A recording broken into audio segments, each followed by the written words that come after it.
Hey guys, welcome back. This is a story about what if Naruto went to the world of One Piece.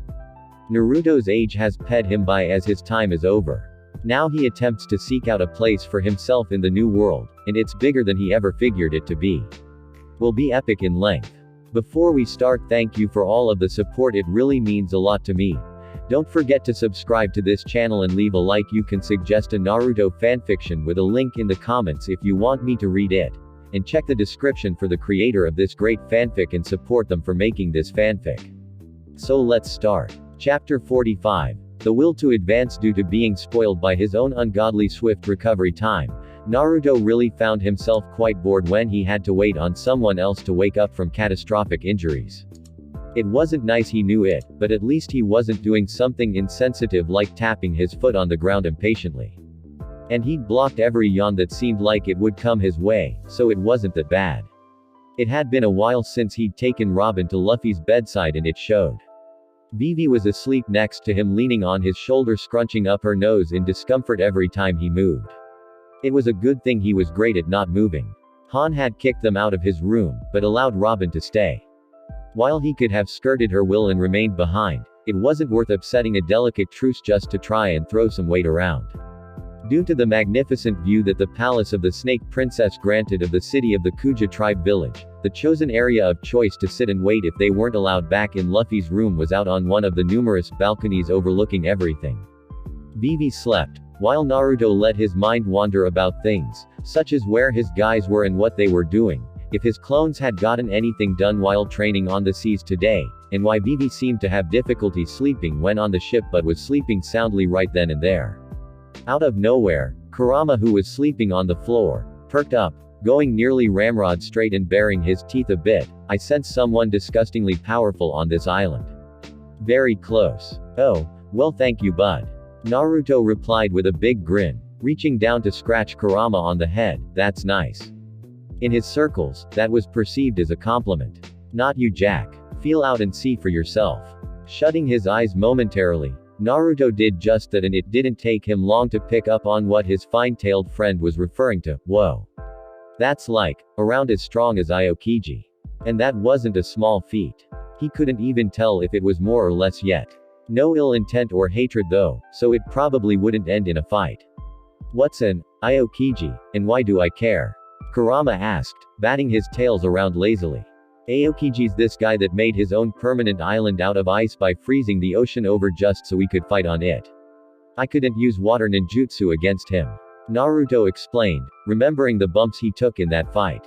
The man could do more than just freeze things. Then we actually fought for half a day and he almost killed me. He's S-rank strong. At least. I told you, there are tough people out here.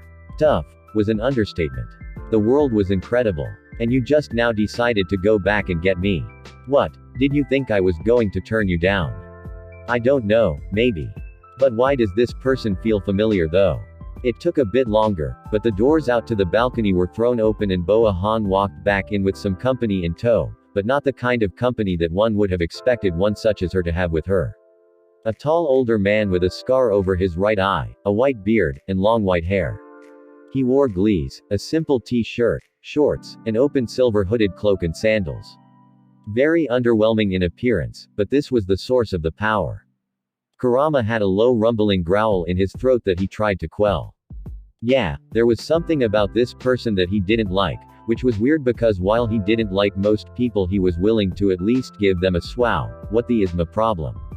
The white-haired man sighed his pitifully at remembering the sight of Luffy all bandaged up in bed with Robin at the bedside barely noticing him. Some of those wounds are going to leave scars. I wonder how the boy is going to come back from this one. How long has he been like that? For days. Han said, watching the old man carefully. He's been in this state since his brother died in his arms. It will be more of a matter of his spirit recovering than his body then. The old man said with a wily smile as he placed a hand on Luffy's covered chest. This one's body is young and strong. As far as physically he'll bounce back from this. If his fighting spirit hasn't been killed. With that he turned partway to Naruto and Kurama and bid the former a smile. Oh, it's been quite a while since I've seen you. 20 years or so, isn't it? Naruto raised an eyebrow as Han did the same. She was about to introduce them, but apparently that wasn't necessary. You know Silver's Rayleigh? She asked, wondering just who this man was to know the Dark King, or at least for the Dark King to know him. It took him a second, but Naruto finally snapped his fingers. Oh yeah. You were the guy that my crew met in the back of the human auction house. Glad to see you made it out of that mess all right. Wait, that wasn't 20 years though. That was only like a week and a half to 2 weeks ago. Rayleigh chuckled a bit and walked over to Naruto, stopping in front of and stooping down by Kurama, who he could hear growling lowly at him. You remember me, don't you? You were much bigger last time though. 20 years, wait a minute. That smile. Those glees. That scar. That aura. You and that accursed crew. Kurama shouted, hopping back onto Naruto's lap, forcefully waking Vivi up and frightening the poor girl. I remember now. That revolutionary's story from the other day jogged my memory, but I definitely remember what he was referring to now. Naruto just stared at his furry partner, who seemed ready to lash out at something. Say what now? Kurama just rolled his eyes before they took on the pattern of the Rinnegan and pressed 2 of his tails to his own head before putting them to the sides of Naruto's head, releasing a discharge of chakra. Look. And look Naruto did, as Kurama's current thoughts and the incident he was remembering found itself shoved into Naruto's brain with chakra via the human path powers Naruto enacted through Kurama's body. It all came back in flash, like a really quick acid trip. Around 20 years ago, just before Naruto had completed the seal that would better protect the Biju from those that would take advantage of them. A whole fleet of ships, beat into Holy, out between the mainland of the elemental nations and Mizu no Kuni. Holy crap, the Sanbi got the kicked out of it by someone that wasn't him or another Biju. Naruto then stepped in, just in case someone was trying to capture the Biju again or some force was about to devastate his homeland. Big, gigantic, hazy fight that required tailed beast chakra mode. Silver's Rayleigh was involved, back when his hair had color to it. As was some other ultra strong guy with an epic mustache. Roger something. Something Roger. Whatever. It turned out to be a misunderstanding, which led to partying and lots of alcohol. The foreigners then proceeded to leave at sunrise, and blackout drunk Naruto remembered little of the entire encounter in hindsight, chalking it up to a random chance encounter that seemed to be the hallmark of his life.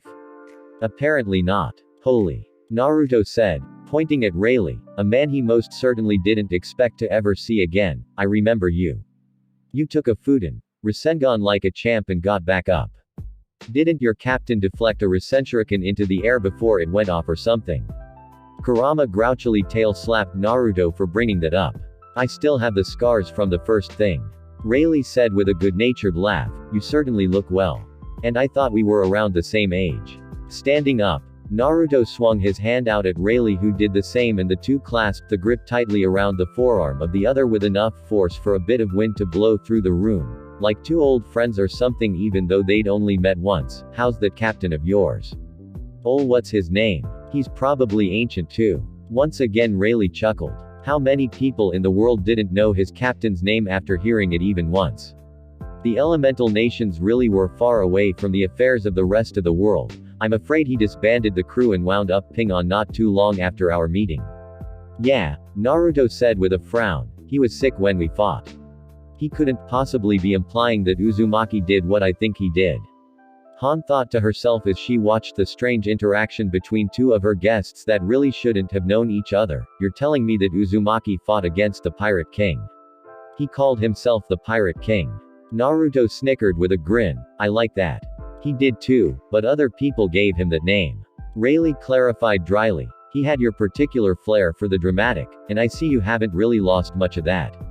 He then turned his attention to Han, who was beginning to get a bit agitated at being left out of the loop. Yes, the Roger pirates got into a bit of a tiff with this man here for attacking some kind of creature that we figured was an abnormally powerful sea king. I never thought in a million years that I'd see him become a pirate though. Instead of flying off the handle, Naruto just paced around, biting down on his hand to try and keep from exclaiming that he wasn't a pirate. He was trying to set a better example for the youngest member of the crew in Vivi, especially since she was royalty and had a way she was expected to act, but it was hard to keep from going off. Not a pirate, he muttered from behind his fist.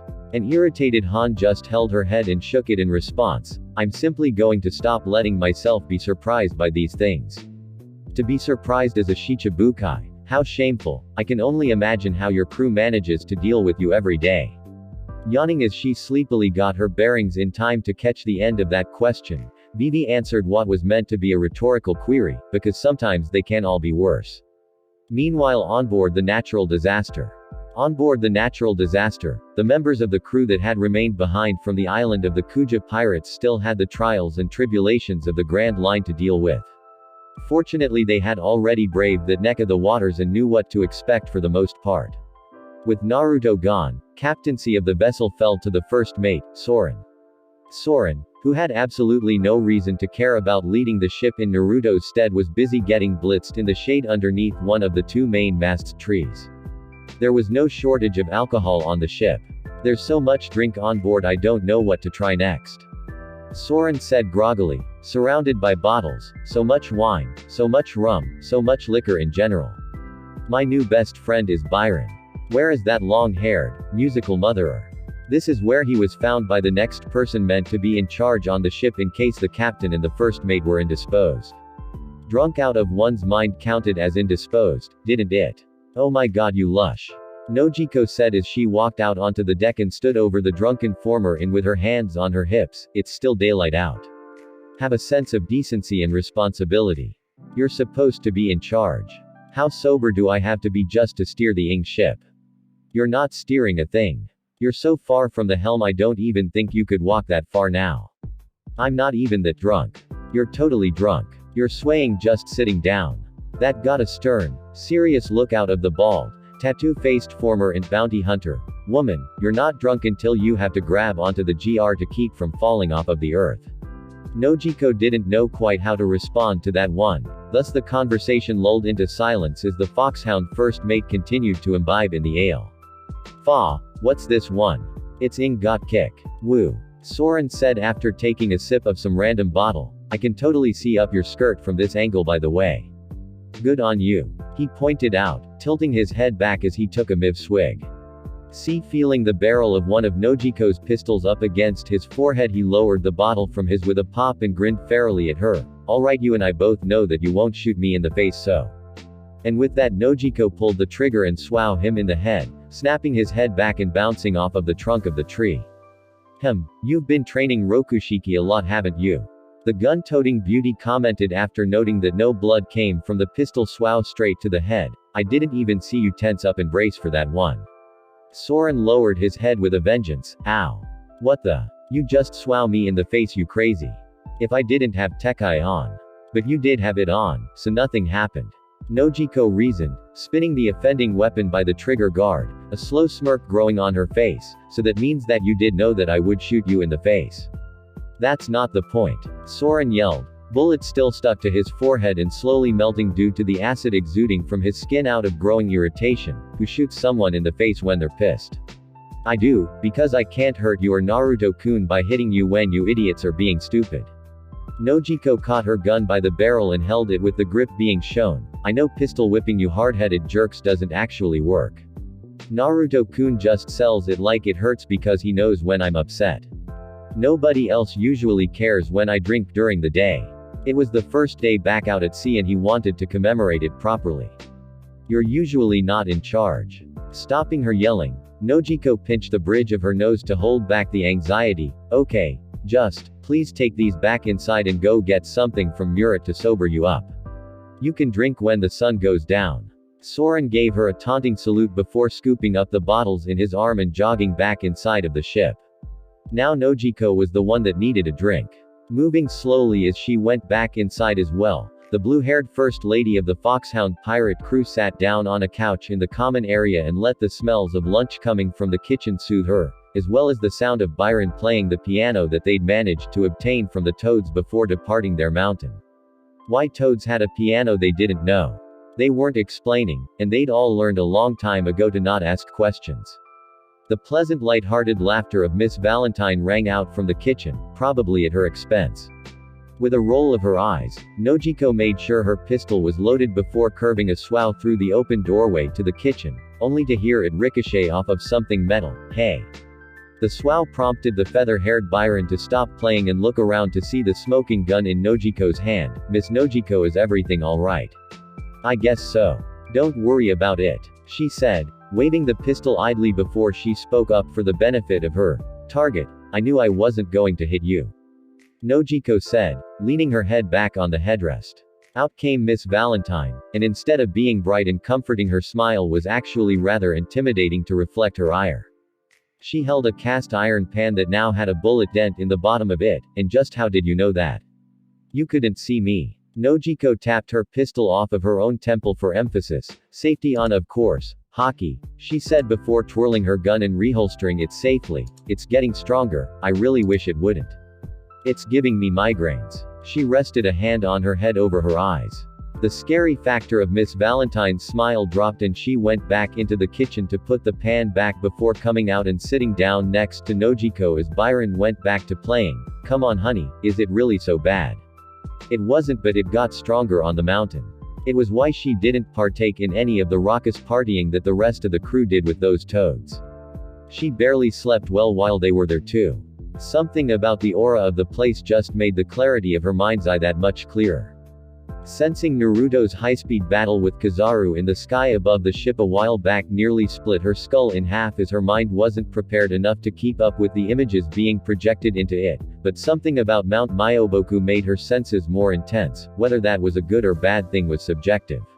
Why didn't you inform Naruto-sama? Byron asked, continuing to absent-mindedly tickle the ivories as if it were second nature. If you aren't, well, it's his responsibility as captain in the end, isn't it? I told Murat. Nojiko defended. That should have been enough to toss that point aside. Murat was an actual doctor, so who else would be better to go to about pains and discomfort? Also, Murat would keep it quiet, since the last thing she wanted was to scare any of the others. This did nothing to Uoj, the former Baroque Works member who put a hand on Nojiko's lap and lowered the girl's hand herself to bore into Nojiko's eyes with her own emerald orbs. Why didn't you tell Naruto? Miss Valentine echoed in Byron's stead. What good would that have done other than get him worried? Nojiko asked. They had only been back out at sea for less than a day and there were other things to worry about, like the situation with Nico, Robin and Luffy. The fact that the Kuja pirates had him was question-worthy, but Naruto had to bolt back out in a hurry. My powers, my problem. There's nothing anyone else can do. I've just got to find some way to adjust. So what can you do with it other than the visions? I can sense everyone on the ship. More than the two. Really? Yeah, come here. With that, Nojiko walked to a window and opened it up before pointing straight out in that general direction. See King, that way. To let Miss Valentine tell if she was bluffing or not, she handed her the long-range rifle with the magnified scope and watched the blonde woman's jaw drop. You see it? That was why I went outside to it, Soren. She was just going out there at first to tell him to avoid that direction, but when she had to adjust and relock the wheel herself to keep them from drifting in that direction, she had to go over and lay into him out of principle. Why do you know that? Miss Valentine asked, still staring at the mid-ocean critter that would sink the out of their ship if it got too close and noticed them. That was what Naruto did when manning the helm. When he was on lookout, he could feel things before anyone could ever see them. How did you? That's 2 miles away. This was where a frazzled Murat found them when she came out from down the hall from her own quarters. Alright, I sobered Soren up with some of the Nigai root I found on Mount Myoboku, but apparently he didn't like the taste, so he washed it down with more liquor, so I just wasted some root. What are you two looking at? A sea king, Nojiko felt from 2 miles away. Miss Valentine blurted out, glad that apparently the gun wasn't loaded because her finger brushed the trigger. Wow, she can sense that far. Murat mused as she took a seat on another chair in the room. You told me during the whole raid on the marine base that you could only feel Soren and Naruto-sama fighting the vice admirals, and that was as far as it went. 2 miles. Nojiko just shrugged. Maybe I'm just sensitive to stronger powers than other kinds. It's the Kanbushoku Haki color of observation. The eavesdropping ghost Perona said as she floated casually up through the floor and then through the ceiling. She uses it a lot, even when she doesn't know it, so it's getting stronger. Nojiko is pretty much the smartest, most grounded person on this ship, so her mind's usually clear. Because of that, she's super aware normally, but since she has that kind of haki, she picks up more than she otherwise would without trying. What do you know about haki, Miss Perona? Byron asked politely, "Are you able to use it?"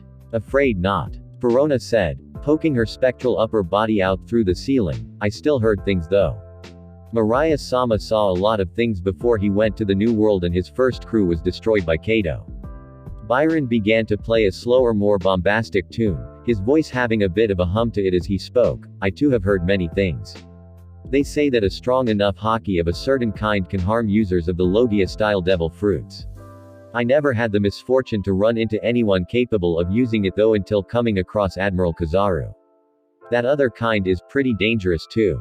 Verona pointed out, floating in the air lazily, the Busoshoku haki color of armaments. "But I really don't know much about how to get it. All I know is that Amazon Lily is supposed to be filled with women that can use it like second nature." Isle of Women. Outside of Amazon Lily with the Foxhound swordsman and Polly, members of the Heart Pirates stood silently watching the ongoing standoff at a safe distance along with Polly, Johnny, and Elder Nyan. No one had an easy feeling about this, but it was something that they couldn't stop. It meant too much for Yosaku for any of his crew members to step in. "Go ahead and start whenever you're ready," Law said, beckoning Yosaku to attack him. Even though he consented to the fight, it still didn't mean that he was excited about it in the least. "I'll give you 5 moves to do your worst against me. That's all." Yosaku hefted Kubkiraboucho in a standard two-handed grip, prepared for battle with his powerful opponent. "What? You're giving me the first move? You don't want me to make the first move?" Law lured him with a cool-tempered smirk. "It'll be the last." "Fine then. Whatever you say." Every bit of hard-earned musculature in the headgear-clad swordsman's powerful arms came on display as he made his move, Inryoku Tsukumidasu Gravity Grabber. Swinging his sword down from overhead to strike the ground, it felt to the others like Yosaku was about to lop the entire cliff off, mostly because that was exactly what he did, and Law along with it. "Our ship." Several of the Heart Pirates that were currently tending to Jean Bart shouted upon seeing Law go over the edge along with a pretty big chunk of land. Upon hearing no MIV splash or no sounds of something being crushed underneath, they breathed a sigh of relief. "Holy crap, man," Johnny shouted as the ground shook and the Isle of Women became one cliffside smaller. "That was your first move. I didn't even know you could do that. You just cut off a cliff. Where do you think the name, Gravity Grabber, came from?"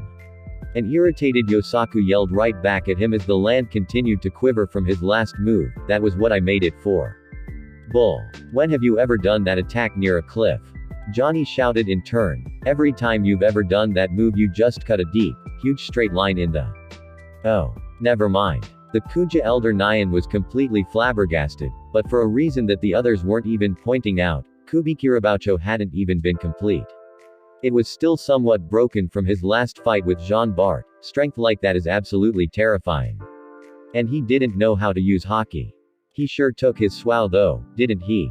Polly interjected, continuing to smoke a stogie even as his interest in the battle grew. "Law did ask for it." "That I did." Horrifyingly enough, Law and the chunk of cliff that Yosaku had cut off to send him taking a spill into the ocean, seemingly levitated back up and over Yosaku's head before settling down on the ground safely with the supernova standing on top of it. That was impossible. Well no, because Naruto could do something a bit like that when he was using Rinnegan, but for Law to be able to so casually do something like that. That sneak attack was the only hope Yosaku believed he had to win. That was actually really nice. A casual hop down off of the slab of sliced cliff from Law got Yosaku to recoil back just in case. "I didn't expect that out of someone like you. With your body type one expected a power-based sword style, but I really underestimated just how strong you'd be." Murat didn't say anything about that. Law said, still smiling in his usual aloof manner, "Cutting the whole cliff down, I'll have to take that one for myself later." There wasn't time to be amazed or to question what Law had done. Yosaku hefted his sword up again, but had to lower it when in a heartbeat Law sprang up and twisted through the air to attack Yosaku with the unsheathing of his Nodashi. Much to Yosaku's pleasure, when he lowered his weapon to block the blow and heard the clang of steel he wasn't moved an inch. "I'm stronger." So it wasn't a matter of whatever special thing he had enhancing his strength. "Yeah, but I'm faster," Law said, now at Yosaku's side, much to his horror. The heavy swordsman of the Foxhound Pirates tried his best, but he couldn't escape Law's slash. "Ah, I meant to get more than that. That's not fun." All of Yosaku's comrades freaked out from the sidelines due to the fact that the last move had resulted in Yosaku's arms being cut away from his body at the shoulders. The only thing that stopped them from voicing it aloud was the fact that there was no blood, nor cries of pain or anguish from the man himself. The two arms were hanging in the air along with Kubikiraboucho in their grasp and floated away from Yosaku's body over to Law, who had beckoned for them with movement of his hands. A mortified Yosaku tried to ask, only managing to stutter at first, what did you just do? Don't worry, it's just a part of my powers from my devil fruit. No mi, Operation Fruit. I'm a free mod man. Law said, making Yosaku's arms and sword float freely around both of their bodies and above their heads, all over. What the does that even mean? Johnny asked, rubbing his eyes underneath his sungles in a bit of amazement. Law just chuckled and made strange gestures with his hands. I can dissect anything that my sword could cut through as long as it's in my room. Anything within my sphere of influence I can control with or auto shambles. You're in my operating room and I'm the mad surgeon serving up and kicking. And just like that, Yosaku felt as if his heart had dropped down out of his chest. He didn't know that. Didn't know that Law had a devil fruit. And here he was without the only thing that he had that would let him defend himself. Period. He was literally disarmed in both meanings of the word. He shook his head, backed up a few steps. This wasn't fair. He hadn't taken on the battle expecting to win, but if this was what he could have banked on happening, on losing his arms, he probably would have. Oh, he probably still would have fought anyway. And he was still going to. I don't care. Yosaku said through gritted teeth, the old me probably would have run away the second you didn't flinch after my last attack. The old me from back in the East Blue probably would have run after you showed up here in person.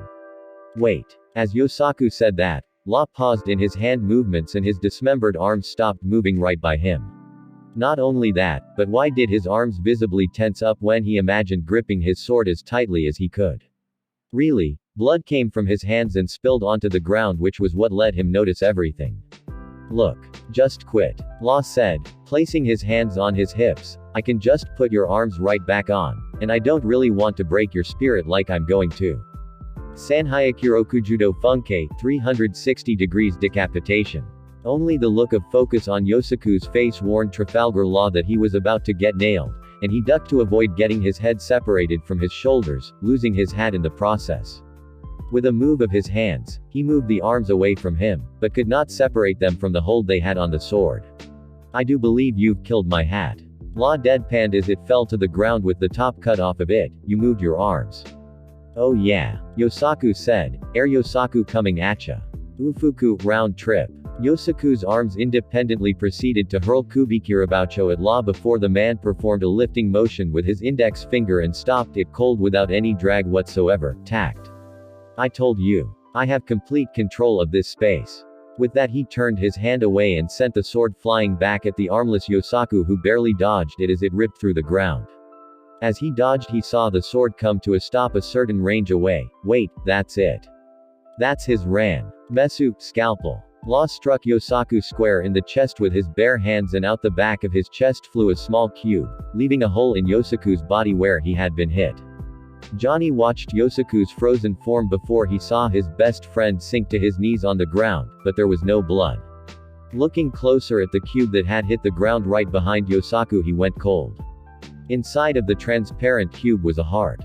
Yosaku's heart. You son of a... Johnny shouted, hand moving to his own sword at his side as he prepared to rush Law down. The consequences. The challenge was officially over. What stopped him was the strong grip of a rope around his waist that also trapped his arms, keeping his sword sheathed and rendering him unable to quick-draw it. Polly let go. And what the do you think you're going to do? Polly hissed as he'd preemptively load himself a speed swordsman. You just saw that. The second you get in range with him he's got more of an advantage than you can handle, even if you are fast. He took Yosaku's arms. Well, he'll take your legs. The cigar-chomping shipwright then let the rope go slack. Besides, he's not dead. Yosaku was still on his knees, breathing heavily and exhausted from Law's last move as the latter picked up his heart. A whole lot of brute force, a little ingenuity, but not much else. No matter how you came at me it wouldn't have worked though. He said with the laid-back smile returned to his face. You can cut through a lot of things it seems, but unlike me you actually need to make contact to cut anything. All Yosaku did was breathe heavily with his head down.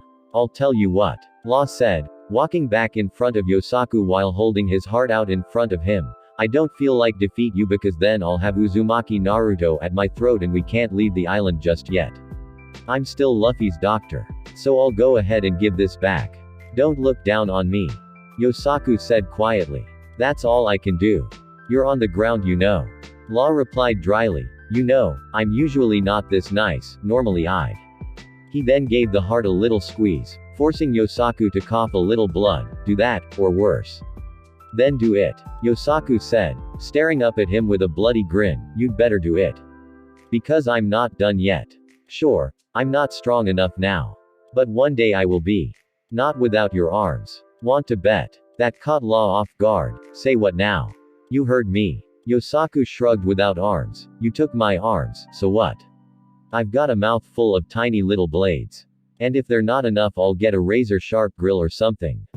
Next time I'll bite a cliff off of a ledge. Next time I might bite a mountain in two. I've seen a man that made me believe that anything is possible. Boo-hoo, my arms are gone. I'll never be strong. Is that what you want me to say? Trafalgar Law just stared at Yosaku until turning and walking away from him. You know what?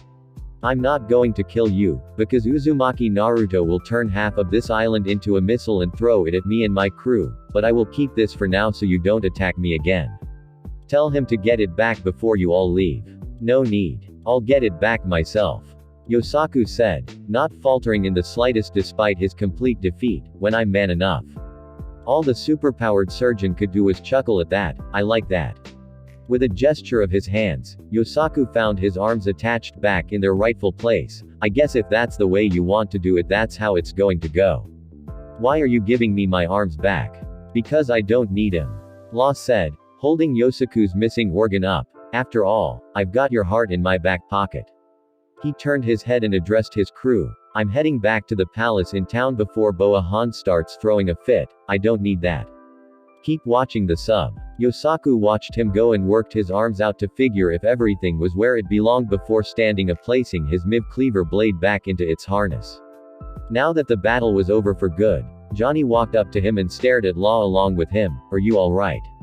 Fine. He said, touching at the space that used to house his heart only to find that it was covered once again. Nobody tells Naruto Aniki about this, got it? Both Johnny and Polly looked at each other concernedly. Ah, he's got your heart. I'm not dead yet, am I? No. So it's not a big deal yet. He was then whacked over the head with Elder Nyan's snake staff. Ow. What the? God, old woman, that hurt. Why did you hit me? I have several reasons. The diminutive old woman snarked before hitting him again repeatedly. You have that much belief in yourself. Whack, to continue to fight without your arms. Whack, without your heart. Whack, but you don't have hockey. Whack, I have to ask why. Whack, how could someone with that much self-will not be capable of using hockey if after all that he still believed that he could win? Because I didn't think I could win, Yosaku admitted, ducking down and holding his head to shield from the blows, but I fought that fight because I wanted to prove something. Not because I knew I could beat him. If you've gotta lose you might as well lose big. Well, there's your problem. Nyan said with a bit of a tone. You have a strong will, but your self-esteem is so low that it's counteractive. I don't understand how a person's mind could work this way. Who would be willing to fight so hard that they were willing to lose their arms and later their heart, but still didn't believe that they could win? Did he want a glorious death? What was his motivation? Probably because before we came to the Grand Line or joined our crew we stunk out loud as fighters. Johnny offered as an answer, seriously, we were horrible.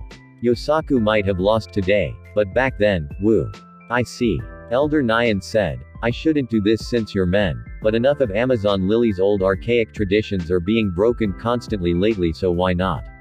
Come with me. I believe I can help you. Why? Polly asked suspiciously, what in the do you want to help these two stupid swordsmen for? He then chose to ignore the stereo cries of, hey, afterwards, and why is the stupid captain allowed to stay in Amazon Lily if we got escorted out? Because our empress is somewhat fond of your captain. Amazon Lily Battle Ring Arena. Since there was no way to really buy anything due to the fact that belly wasn't the accepted form of currency, Vivi had to go on a bit of an errand to get a bit of Naruto's money exchanged so that she could go get herself a little something and for the other girls as well. Naruto would have gone with her, but it probably wasn't a good idea. Men weren't allowed in the kingdom, the city especially, and he was fairly sure that with his luck he'd run into one of the Kuja pirates that he and Soren had defeated terrorized a while back. That little bit of trouble was not needed. He figured he could walk around in Oiroke no Jutsu form. He even showed her just what that idea entailed by transforming to show her in advance, but Vivi just glared at him until he took the idea back and decided he'd wait for her somewhere else to seal away her stuff. If he just waited at the palace it'd be a way longer walk for her than otherwise. Should've brought Karu or something for that, Naruto commented before sighing. She took Kurama though. Yes, Kurama had ditched him in exchange for walking around with Vivi, because he'd gotten enough sleep at the palace before Silver's Rayleigh showed up. He was sitting in the empty stands, looking down at the very large ring in the center of the stadium that was surrounded by a spiked pit. Why did they have a battle arena? Nobody's ever here but them. Probably for the exact same reason that Konoha apparently had an arena dedicated entirely to the final rounds of the Chunin exams. Actually, Konoha had two arenas come to think of it. It was just that one sat in the Forest of Death and the other sat at the end of town. Either way, this was still boring. Trying to feel out with Sage Mode in order to waste some time, he could feel Johnny, Yosaku, and Polly moving miles away from the city with the old lady Kuja from earlier. Lucky bad guys, getting to explore the island. Turning it off, he sighed as he didn't need Sage Mode to feel the things around him. Now that Kurama was back he could sense and gauge the negative emotions of the living beings around him to locate them, and there had been someone in the stadium with him for most of the time he'd been there, but whoever it was they weren't attacking him, instead just observing him. If you're going to watch me you might as well just come over here to do it. Naruto shouted into the air without even looking up at the top of the stands in the direction that he felt the presence in. I'm pretty sure just standing there staring at me is making you as bored as I am. It took a while but eventually to the side of Naruto the sun was blocked out by a MIB presence. A bulky blue fishman that stood a full body taller than Naruto and just as wide. With two sharp teeth protruding up from his lower jaw, he had curved yellow eyebrows and sideburns, a scar on the side of his face at the side of his eye, a bulbous nose, and long black hair with gold streaks in a topknot. Underneath a red jacket he wore a traditional kimono open enough to show a tattoo of a red sun on his chest, with Geta sandals on his feet. He just stood over Naruto and stared down at him while Naruto just kept looking forward, not looking back at him. Eventually the MIB fishman just sat down next to Naruto and looked down into the ring as well, as if it were actually something to do. Neither of them said anything, until the fishman spoke. Uzumaki Naruto. Yeah. Who are you? Jinbei, captain of the Sun Pirates. At that, Naruto turned to look at him and size him up. He'd heard that name in Ping before, back when he was beginning to learn something about heavier hitters on the Grand Line. You're one of those Shichibukai aren't you? I was, Jinbei said. Recently I've made some decisions that will undoubtedly mark me as an outlaw pirate once again.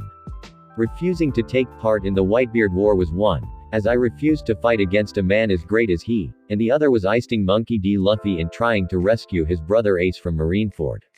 There was nothing more that needed to be said about that. So why were you watching me like that? Trying to figure out what kind of man you are. A blank stare came his way from Naruto that was met with the seemingly serious to a fault one from Jinbei. Naruto was scrutinizing something about him though. The red tattoo that he could see on Jinbei's chest. It looked familiar, like the one on Hachin's forehead, or Arlong's chest. Crap. And he totally killed that guy a long while back and a big chunk of his crew as well to boot. Naruto didn't know how to eloquently ask, so he just went to the point. You knew Arlong didn't you? Jinbei nodded and Naruto continued. You know I killed Arlong don't you? Another nod from the gigantic fishman. Are you going to try and kill me? Jinbei didn't answer, instead putting forth a question of his own. Explain to me why exactly you did it. From what word says about you, you were far beyond him. Killing him wasn't necessary for someone like you to win. He wouldn't stay down. Naruto said, remembering the battle. Now that it was long over and the ill feelings he had for the brutal fishman pirate had subsided, Naruto could say that even though Arlong wasn't anywhere near strong enough to threaten him, he never backed up a step in that battle. In hindsight was somewhat admirable that he never gave up. I hit him with something too heavy for him to take. I grew up with Arlong in the Fishman district. Jinbei said. For years he was a friend and a comrade of mine in the Sun Pirates before we parted ways under heated circumstances. To hear that he was killed, and in the East Blue of all seas, it resonated with me. Well, I killed him. Naruto stated bluntly. He took over a bunch of islands in the East Blue and made people pay 100,000 belly a month to him or he'd kill them, and even then he still destroyed a bunch of villages down to the last person. And I'm sorry he was your friend, but I'm not sorry about what I did. If you want to fight me about it. From a pocket, Naruto drew a kunai and hurled it down into the ring before using Hiraishin to teleport down. We can definitely do that. I guess the quickest way to find out what kind of person you really are is to fight you. Jinbei discarded his jacket before jumping all the way down the stands and over the spike pit to land in the ring as well. Show me. Naruto stood in place for a few seconds to balance out enough energy from Amazon Lily that he could draw in, as he wasn't going to take any chances here. If you're mad that I killed Arlong and most of his pirates, you're not showing it. There didn't seem to be any anger or hate. If there was, he would have been able to tell. Arlong let himself become a monster out of anger and grief. Jinbei set himself in a particular hand-to-hand fighting stance that looked stern and strong. With the way things turned out, one of my gravest mistakes was allowing Arlong to take his crew and leave the Sun Pirates after I became a Shichibukai. I'm not angry for what you did. Someone would have had to do it. All the same though. Jinbei rushed forward than Naruto had ever seen a fishman move and threw a hard, straight punch at him that Naruto leapt back out of the way to avoid. But a shockwave flew out from his hand that knocked Naruto back a long way across the ring ground before he finally stopped himself. Phew. Naruto said, his arms lowering from blocking the heavy blow. His forearms showed the effects of defending the move, even in Sage mode. Alright. I didn't see that coming. That wasn't chakra, and I don't think it was haki either. If it had been, he would have seen it and sensed it. That was just from the sheer force of the punch. Fishman karate in the hands of a high-level master is a dangerous weapon. Jinbei warned before preparing to make his move again. All you can do is be prepared. Well, I'm pretty good at taijutsu, but I'm not a master at it. Naruto said as he charged Jinbei down directly, appearing ready to engage him in hand-to-hand before disappearing in a yellow flash just before they would have met with fisticuffs. Naruto reappeared behind him at the sight of the Hiraishin kunai he'd thrown before the fight started and attacked from behind after picking it up. Ninjutsu is more of my specialty. Jinbei turned and saw Naruto with a spinning blue ball of pure energy in his hand, bearing down on him with just a few steps left to go. Gozenmeguera Seiken 5000 Tile True Punch. Turning on a dime, Jinbei fired an vicious uppercut meant to intercept Naruto before he could attack, but just before he turned, Naruto threw the kunai into the air out of his sight and used this to Hiraishin to safety directly above Jinbei, forcing him to miss his punch, so fast. Senpo. Odama Rasengan, Sage Art. Great Ball Rasengan. The attack, while whether it landed or not remained to be, smashed the ground and left spiral marks carved out of it in a 75-yard circumference. The entire arena shook as if a miniature earthquake had struck it and smoke and debris flew up and out from the point of contact. Both Naruto and Jinbei sprang out of the smoke, running perpendicular to one another before Naruto jumped in at him and Jinbei moved his way as well, with the two meeting, flying kick against power punch. They repeated this process several times until they neared the edge of the ring. While Jinbei stopped, there was no reason for Naruto to stay in the ring and his choice of action was to jump the spike pit and plant his feet on the retainer wall of the stands before springing off back at the captain of the Sun Pirates. Gah, I'm useless outside of water. Jinbei thought to himself, and while that was a serious overstatement since outside of water he was still more powerful than pretty much anyone else he would face, it was enough of a difference for it to pee through his mind. He had fully healed from his Marineford injuries by now as well, so it wasn't that, he's really this good. But he was ready, prepared to stand strong against whatever Naruto's attack would be as he rapidly careened through the air at him like a missile, before once again disappearing. Whipping around, Jinbei again spotted the Hiraishin kunai that had fallen from the sky after the last time Naruto had used it, but he didn't see him reappear. He swore that he felt something extremely oppressive though, if only for a second. He did definitely feel the pain from places all over his body like mosquitoes stinging him rapid fire. Only, insect bites shouldn't have felt like a barrage of punches and kicks moving you around, and they shouldn't have let you see a yellow streak moving around you in close either. After being ping-ponged around in close for a handful of seconds, Jinbei was finally knocked away off of the ring and put through the retaining wall on the other side of the surrounding spike pit, his body obliterating it, and was driven up into the seats all the way to the very top where he finally came to a stop. Breathing heavily at the top, Jinbei looked down at what he figured was Naruto, only now he looked grossly different. His entire body was covered in a dense, yellow glow that took the form of a haori with 3 magatama marks on the collar with big, thick, dark circles around his belly that seemed to stretch to cover most of his torso, leaving his yellow body still glowing bright yellow. "I thought you said hand-to-hand wasn't your specialty," Jinbei said with a bit of dry humor. Despite the swift thrashing he'd taken with Naruto's fists and feet, he stood back up with only minor discomfort and marks of battle. "Are you a liar, Uzumaki-san?" "No, it really isn't," Naruto said, looking up at Jinbei with a smile on his face. Even now he couldn't sense any anger or hatred from the fishman. Just interest from the short scrap they'd shared, and sorry about that. "I haven't really had a chance to test this out since I got it back." Even then it still wasn't really a test.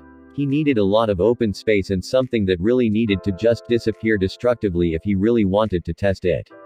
He'd only been back on the journey for half a day before being summoned to Amazon Lily, so he hadn't had a chance to put Tailed Beast Chakra mode to work. "You didn't hit me as hard as you could have," Jinbei said, opening his kimono enough to reveal deep fist and footmarks on his body where he was hit. "You held back your strikes. I don't have any problems with you, I just haven't had a good fight in a few weeks," admitted the grinning ninja, "and if you really did want to hurt me for what I did to Arlong, I could have understood. Even bad guys have people that care about them. I wasn't going to lay down and take the beating if you did, but I understand enough to give you a chance if you wanted to try. And you don't care that I'm a fishman?" Jinbei asked as he walked his way down the stairs and back to the ring. "You didn't destroy Arlong's crew because they were fishmen." It wasn't very nice, but there wasn't a really pleasant way to ask the question. "No. I'm not racist, Datbeo." Naruto was offended at the very idea, to say the least. "Arlong's crew almost killed the guys that are my crew's swordsmen, extorted an entire region of the East Blue for 8 years, and worked with some marine that stole millions from someone close to me and swam my girl in the back." Naruto counted off on his fingers. "I didn't beat the out of Arlong because he was a fishman. I did it because he was a prick. He wasted his 3 strikes really quick, and then he kept going." Jinbei lowered his head in something of a bow until a glowing yellow hand planted itself on his forehead and tilted him back upright. "I was going to apologize for unleashing Arlong into the East Blue after our falling out, knowing what he would do. No wonder he chose to venture to the weakest sea to begin his plans of a topside empire over the humans. All he wanted was to make the humans pay for what their race as a whole did to the fishmen. You don't need to apologize to me," Naruto said, throwing his hands up behind his neck. "All it really did was piss me off and give me a bit of a workout. And I even started my crew because of everything that happened there." He felt a familiar presence running his way as fast as she could, along with another one he knew even better. Speaking of which, "Naruto, did you really get into a fight like Kurama said? Please stop getting into fights everywhere we go." She then noticed that he was absolutely beautiful. All glowing and golden and, dare she say, regal. Oh wow. She'd never seen him look like that before. Was it wrong that she was turned on? There goes my princess. Right on cue, Vivi arrived with Kurama in tow, a bit out of breath from running and holding a few bags as she leaned against the wall of the breezeway while staring at him distractedly for some reason. He'd sworn he'd seen that look before, but he needed a closer look at her to make sure what it was. "What are you two doing back?" he shouted up at them. Hearing his voice yelling at her in particular, Vivi snapped out of it and ignored Kurama's snickering. Stupid mouthy talking overlord of a fox. If both of them could sense negative emotions without even trying the way that he told her while shopping, if he was really trying to read her feelings unlike Naruto, he could probably have picked up lust. "We could feel the battle," she shouted down at him, trying to make sure he heard her. "I could feel you pull on my chakra to transform, idiot," Kurama informed Naruto dryly. holding more bags with his tail, that and every single person in this part of the city heard the explosion from the Rasengan, and then every soul on the island felt you used tailed beast chakra mode. If foxes could grin, Kurama certainly was. You can turn it off anytime you want to, by the way. No rush, he concluded, cutting his eyes momentarily at the Princess of Alabasta. Vivi probably would have kicked him if she thought it would hurt him, and she wasn't absolutely certain that he'd yank her soul out with one of his tails the way he kept threatening to do to others whenever they pissed him off. Oops. And he'd probably have to do something to fix the parts of the arena he wrecked, or he'd piss off Boahan. He could fix all of that. Clones could anyway. Well, it wasn't all bad. I made a new friend. Naruto defended as he returned to normal, trying to put an arm on Jinbei's shoulder only to find him too tall to do so. I think we'll have to continue this fight in the ocean sometime. I want to see what you've really got. Vivi just gripped the bridge of her nose and sighed, shaking her head while Kurama just rolled his eyes. All Jinbei did was put an extremely small smile on his face. I don't think that would be necessary, Uzumaki-san. What he felt was something that no one else saw. The bruises underneath his kimono that had been put there with just a few landed attacks were beginning to deepen and bleed externally and internally. He was holding back in order to avoid hurting me in that form. And he would still probably need significant medical attention. Most definitely, because he could taste blood welling up from his throat. Maybe in the water a battle would be more even between them, but a regular human shouldn't have been so confident about their chances in a fight with a fishman in the ocean. That by itself had to say a lot for what he had left to show. He did not want to battle this man again, even in an exhibition like they had just done. Not on dry land, at least. Elsewhere on the Isle of Women, outskirts of Amazon Lily Elder Nyan's home. Putting aside the momentary blast of huge power that was a combination of the aura of Naruto and that stupid fox, the trip through the jungle outside of the kingdom was fraught with forest-based anarchy. God, this island. Johnny said as he led the way by prompting of the Kuja Elder. One Finger Island is so much better than this place. It was. Most of the plants found in the jungle on that island were safe and or edible, and the animals were mellow aside from the effing people off thing.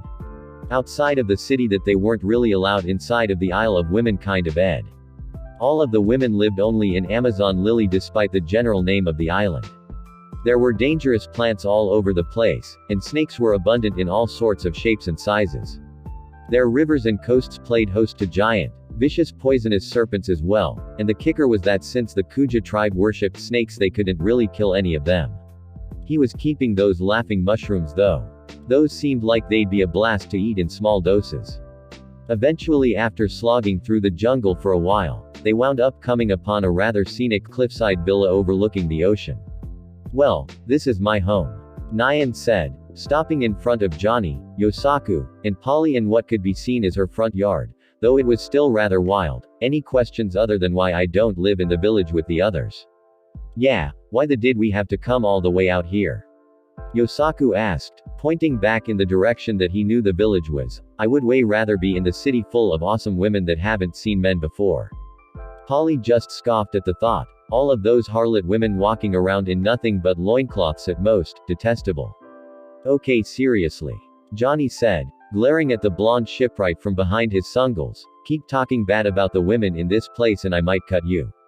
They're the best thing about this island. It almost makes everything else worth it. Men are not allowed in Amazon Lily to begin with. You're fortunate that you're all still here even if it's outside of the limits of the kingdom. Nyan stated before turning to a large rock formation and pointing at it with her snake staff. Now do you see that mountain over there? Actually it looks more like a plateau really.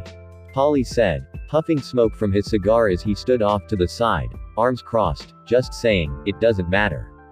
The elder Kuja said before addressing both Yosaku and Johnny, making sure they were paying attention to her, one of you cut through it. Use the Busoshoku haki and slice through this plateau. Polly nodded with a smile upon his point being taken.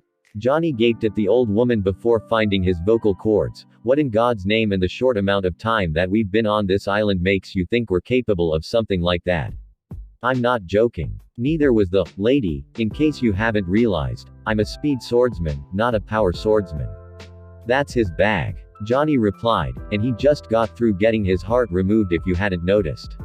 I could get a little way through without breaking Kubikirabacho worse than it already is, but I can't cut through something like this, Yosaku said, looking at the plateau and imagining the force behind his swing. If he could truly manage to do such a thing, not a chance.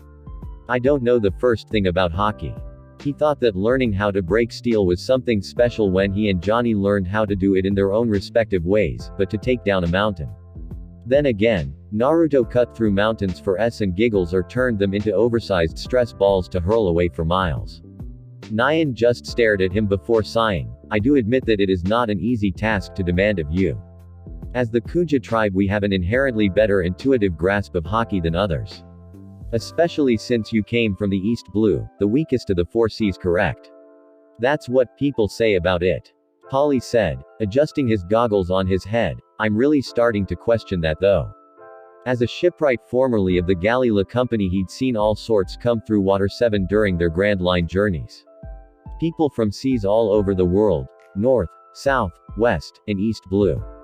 While the quantity of truly dangerous people called the East Blue their point of origin, they seem to be the potentially most treacherous. The bulk of the Straw Hat Pirates came from that sea, as did a great chunk of the Foxhound Pirates. The elemental nations were apparently situated at the far back end of the East Blue. He'd only seen part of it, but Naruto hailed from there, and in only one visit to the place he saw gigantic toads that dwarfed sea kings in some respects and a fox that was made of more power than he'd ever felt that close before. So maybe the East Blue wasn't teeming with potential Grand Line threats. But the few that actually chose to come out of the East Blue and prepared to embark on the Grand Line journey tended to not be jokes at all. To use hockey, Elder Nyan said, shutting her eyes to think of a way to explain it in a way that the two idiot swordsmen would understand better. It is a manifestation of the strength of your will, and all living beings are capable of learning to utilize it, but it is rare that they ever do. Tell me, have either of you ever done something that you couldn't explain? Yosaku nodded slowly. At Eni's lobby. I had to fight a vice admiral with Miss Valentine. We were losing, bad, and she was the one that powered my sword up by weighing it down more for the first time. We couldn't hurt him at all, until the very end when I finally got him one good time. Did you kill him? No, he survived it, but Miss Valentine did something to make his body weigh a few thousand kilograms so we could leave. Yosaku then drew Kubikirabacho, but it was the sword. I finally figured out that it wasn't just a big sword. It was special. A gift someone that believed in me gave me, and I knew that I could cut that bad guy. It wasn't a legitimate win, as the man still stood and was still ready to try fighting, but it was enough of one to him to be a success because he could no longer pursue them in any way. He figured the push that let him move to the next level was a combination of him finally swinging true with Kubikirabacho without the fear of breaking it and Miss Valentine's devil fruit power enhancing his swing with the weight of his sword. The look on Elder Nyan's face said otherwise. And do you recognize that every Marine of at least Vice Admiral rank utilize hockey? Do you merely think that sheer force of weight is all it took to deal with a man like a Vice Admiral? She tapped her snake cane on his head, softly this time. You used hockey to injure that man, whether you know it or not. Which leads me to believe that if you can learn to consciously use it in combination with your strength, you can perhaps develop the most powerful sword swing in the world. That's a bold statement, Johnny declared with a twitchy grin. And you? Nyan said to Johnny, I've heard your title. Show me the speed of your draw. Johnny shrugged and walked to a tree before seemingly twitching with a sound of sliding metal and splitting wood before he turned to walk back around to everyone else without even breaking stride. I don't see a single nick on that tree. With his rope action style of attack, Polly fed out his wrist and swung out a lightning-quick knot-ended rope that hit the side of the tree Johnny had apparently cut, smashing 9 large, equal-sized segments out of the trunk that Johnny had cut with a single unsheath. That was better, and more expected. From her point of view, with hockey under his belt, Johnny could probably unleash bolts or blades of energy with the speed of his draw. You both hold yourselves back from utilizing it. Nyan said, for a swordsman, you have to believe that every time you strike with your weapon you will cut through it. When you felt that you had to accomplish something, with no room for failure, you rose to the occasion, but your sense of worth has been marred by your past. Defeat, after defeat, after defeat would do that to people. Even when Johnny and Yosaku actually started winning battles they didn't attribute it to themselves, it was because of Naruto Anaki's training, or Naruto Anaki's gifts to them. Even when they had personally put in the long stretches of time to get faster and stronger respectively, they still had a low sense of self-worth. The others didn't act that way, even the ones that had improved and grown stronger under similar circumstances.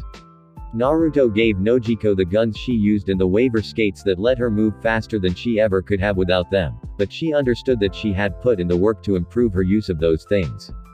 Naruto gave Miss Valentine the idea of how else she could use her powers, but she did the actual work of investigating and figuring them out. Willpower A. Polly said, looking inside of the sleeve of his jacket at the seemingly unlimited number of thick ropes he kept hidden on his person. That doesn't seem like enough. And that is why you will fail every time. Elder Nyan stated, having heard his remark. Part of using Busoshoku Haki is sheer will, to the point that it becomes projected brute force. But it isn't hopeless for you. You can learn. And if you, she pointed at Yosaku with her staff, getting him to cringe lest he get hit again, ever want to defeat the Trafalgar Law, you will have to learn it. And that's all there is to it. Yosaku kept staring at the mountain, and then at Kubikirabacho, and then at his friends, and then at the Kuja elder. Clenching his teeth so hard he could hear them creak, he turned around to Elder Nyan and sat down on the ground. Johnny walked over next to him and sat down in a similar manner, facing Elder Nyan as well. Both swordsmen then looked over at Polly expectantly. He could keep trying to look cool all he wanted to. He wanted to hear this too and they all knew it. Johnny even patted a spot on the ground next to him for emphasis. Ha! Polly groaned to himself before walking over and taking a seat. Alright. I guess this complete load of crap is worth a listen at least. Smack. Ow. It. On board the natural disaster below deck. Trying to quell her splitting headache, Nojiko retreated to her quarters for the time being to try and get some rest. It was all beginning to take a lot out of her. Maybe I should have told Naruto-kun after all. She more or less said out to herself, laying face down on her bed with her face in a thick pillow, my head. A knock came to her open door, just getting her to again in an effort to shoo whoever it was away. You look like, Soren said, leaning on the doorway casually as Nojiko turned around far enough to look at him. Are you still going to be able to navigate us back to Sabayati, or are we just going to be drifting again? Just keep the ship on course for an hour or something and come get me then. She asked, I just want to try and get some kind of sleep. Maybe that'll help a bit. Nothing Murat could ethically give her as a practicing doctor could take away enough of the pain for her to ignore it any longer. Uzumaki's gonna be pissed when he figures out that you were hurting like this and you didn't tell him. He's gonna be way more worried now than he would have been if you'd have told him before the migraines got this bad. I can be strong too. Nojiko said firmly despite the constant pounding in her head with every beat of her heart. I'm not as powerful as Naruto-kun, you, or Miss Valentine. You're all monsters. I don't even think I could defeat Johnny or Yosaku. But I don't want to be some damsel in distress that needs to be protected. I had enough of being weak and powerless for 8 years.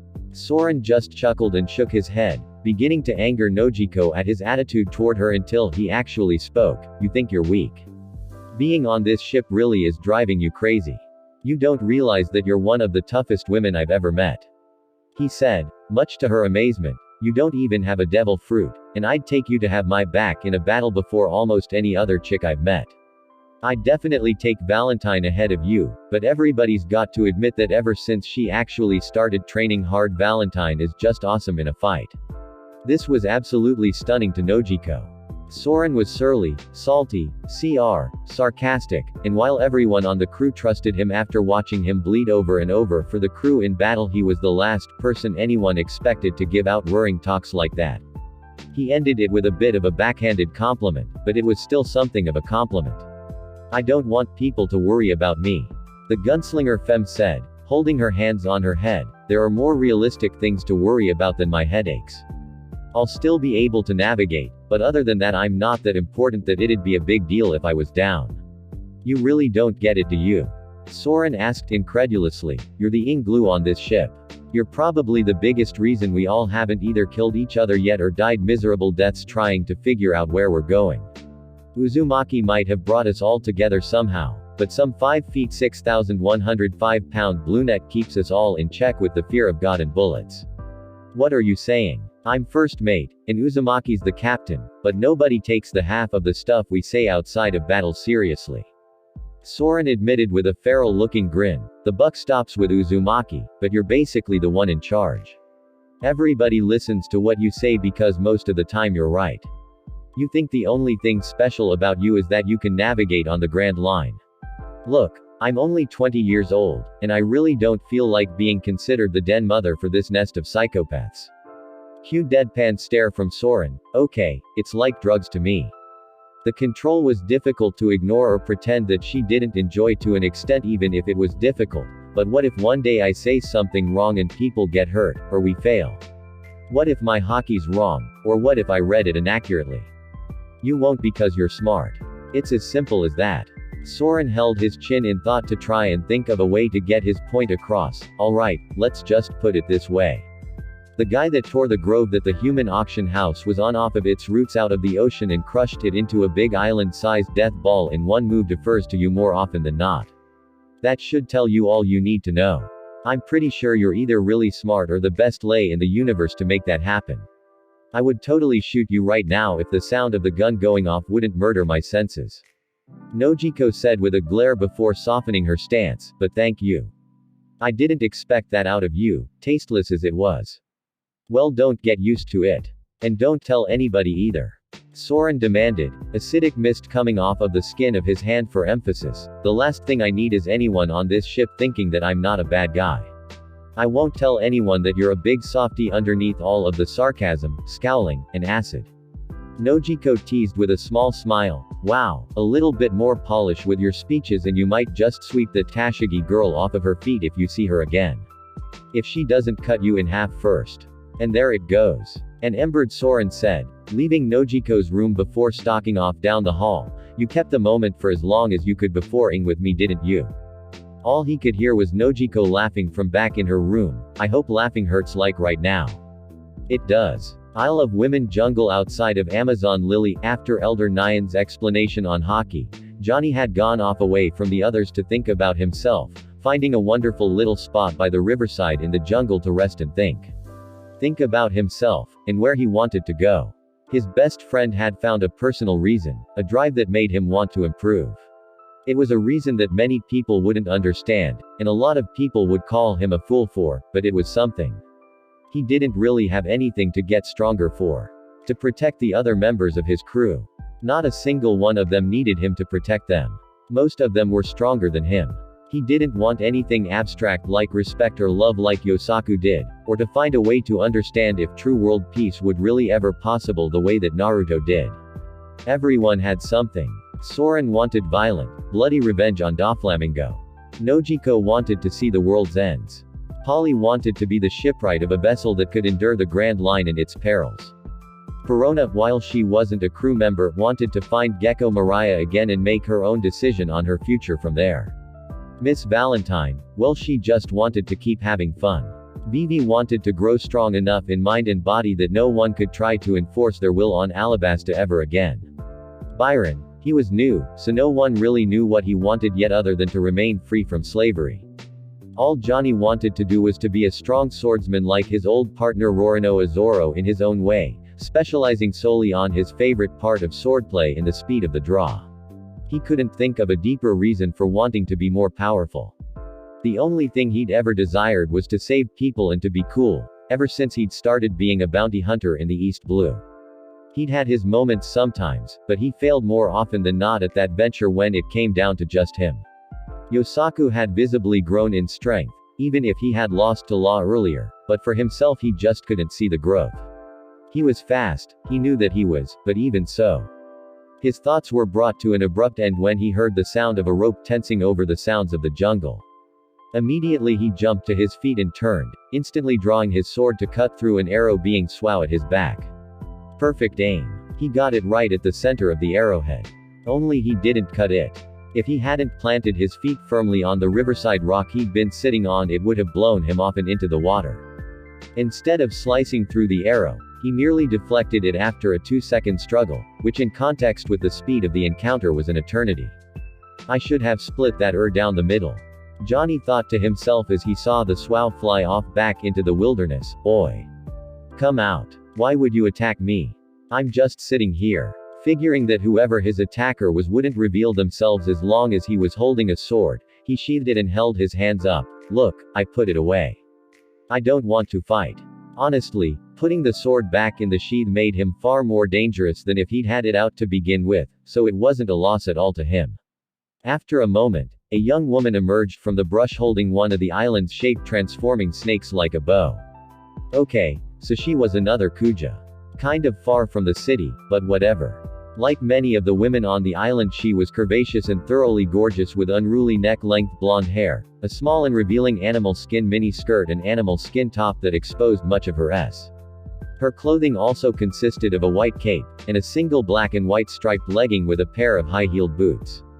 Another man on the island. The Kuja said as she lowered her bow, though with another arrow fixed in the string if she felt threatened she could have quickly raised it to fire at him. You don't look like those heart pirate men though. So who are you? Ah, that was right.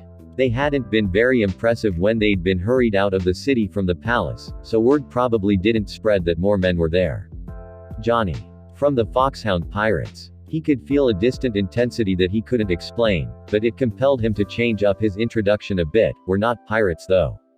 He said slowly and carefully, only for the intense feeling to fade. Thankfully, our captain got called here by Boa Han, so he took us for safety. The girl crinkled her nose strangely in response. Safety? If your captain took you here for safety, how strong could he be? I doubt someone like that was asked to come here by Hebihim. She'd gotten the drop on him and almost swowed him first before asking questions, so really? Okay, look. Johnny said a bit disgruntled. I'm not the heaviest hitter on the crew, but I'm not weak. I helped my crew make it halfway out on the Grand Line. I don't know why I didn't cut your arrow in half, but that slash should have. I put hockey into my swows. Of course she did. Wonderful. So most of the women on this island really could use some kind of hockey. A sigh came from Johnny as he went to sit back down where he'd been before. Alright. Well, I'm just waiting, and thinking. I'm not going into Amazon Lily, so don't throw a fit over it. I know how bent out of shape you all get about that. He didn't want to be turned to stone and executed or whatever they did there for punishments. Men were supposed to be killed for being on the Isle of Women, but those laws were becoming a bit more lax these days after Luffy had made it there. And this man apparently didn't even care that she'd just been shooting at him to kill. She really shouldn't even have been talking to him. She should have just continued on her way to the Elder's dwelling the way she'd planned to originally before she noticed this strange man's presence. I'm so going to get into trouble for this. Walking over to Johnny's rock, she took a knee next to him and looked over at his deeply intrinsic expression. What's wrong? From what I know about men, they're supposed to be happy and energetic, and stretchy. The only man she'd ever met and spent any real length of time with was Luffy. It's a long story, but the main thing is that I need to learn how to use hockey or I'm gonna get blown out of the water the next time I fight an enemy stronger than me. Johnny said before scratching at the kanji tattoo on his face. I don't even know why I'm telling you this. I don't even know your name. Marguerite. Oh, nice to meet you. Aside from the whole shooting me with an arrow from my blind spot thing. Turning to get a good look at her now that he was up close, he caught himself staring for longer than he probably should have. Something's really got to be wrong with me. You're gorgeous and I haven't tried to hit on you once. Marguerite narrowed her eyes at him in return. You'd better not try to hit me. That would be one of the dumbest things you could do here. She obviously didn't understand the slang, which caught Johnny off guard. No, I didn't mean I was actually going to hit you. Johnny said, trying to defuse the situation once again. Hitting on someone means you. Oh, never mind, it doesn't matter. Getting herself back on track now that things settled down again, Marguerite drew an arrow from her quiver and held it out. Well, it's not that hard. For her, because she was a Kuja and pretty much had to learn how to use hockey. I just think whenever I have to shoot that no matter what my target is, my arrow is going to go through it. Nothing's going to stop me from destroying my target. When you aim and shoot, whatever you hit isn't going to get back up afterwards. You've got to believe that from the bottom of your heart. That could be a problem. Johnny's belief in his ability wasn't that he could destroy whatever he cut into, it was that no matter what he was going to be the one to strike first. What's there to think about? Marguerite said aloud after a few moments of him seemingly thinking for a bit too long. Believe and you'll just do it. If you have to convince yourself it's not going to work. You've got to know that this or that will happen to make it yours. 4. Sake. She wasn't even that good with her hockey and she knew that. A slow nod came from Johnny before he abruptly jumped back up to standing, hand on the hilt of his sheathed sword in a position to draw and strike. Fine.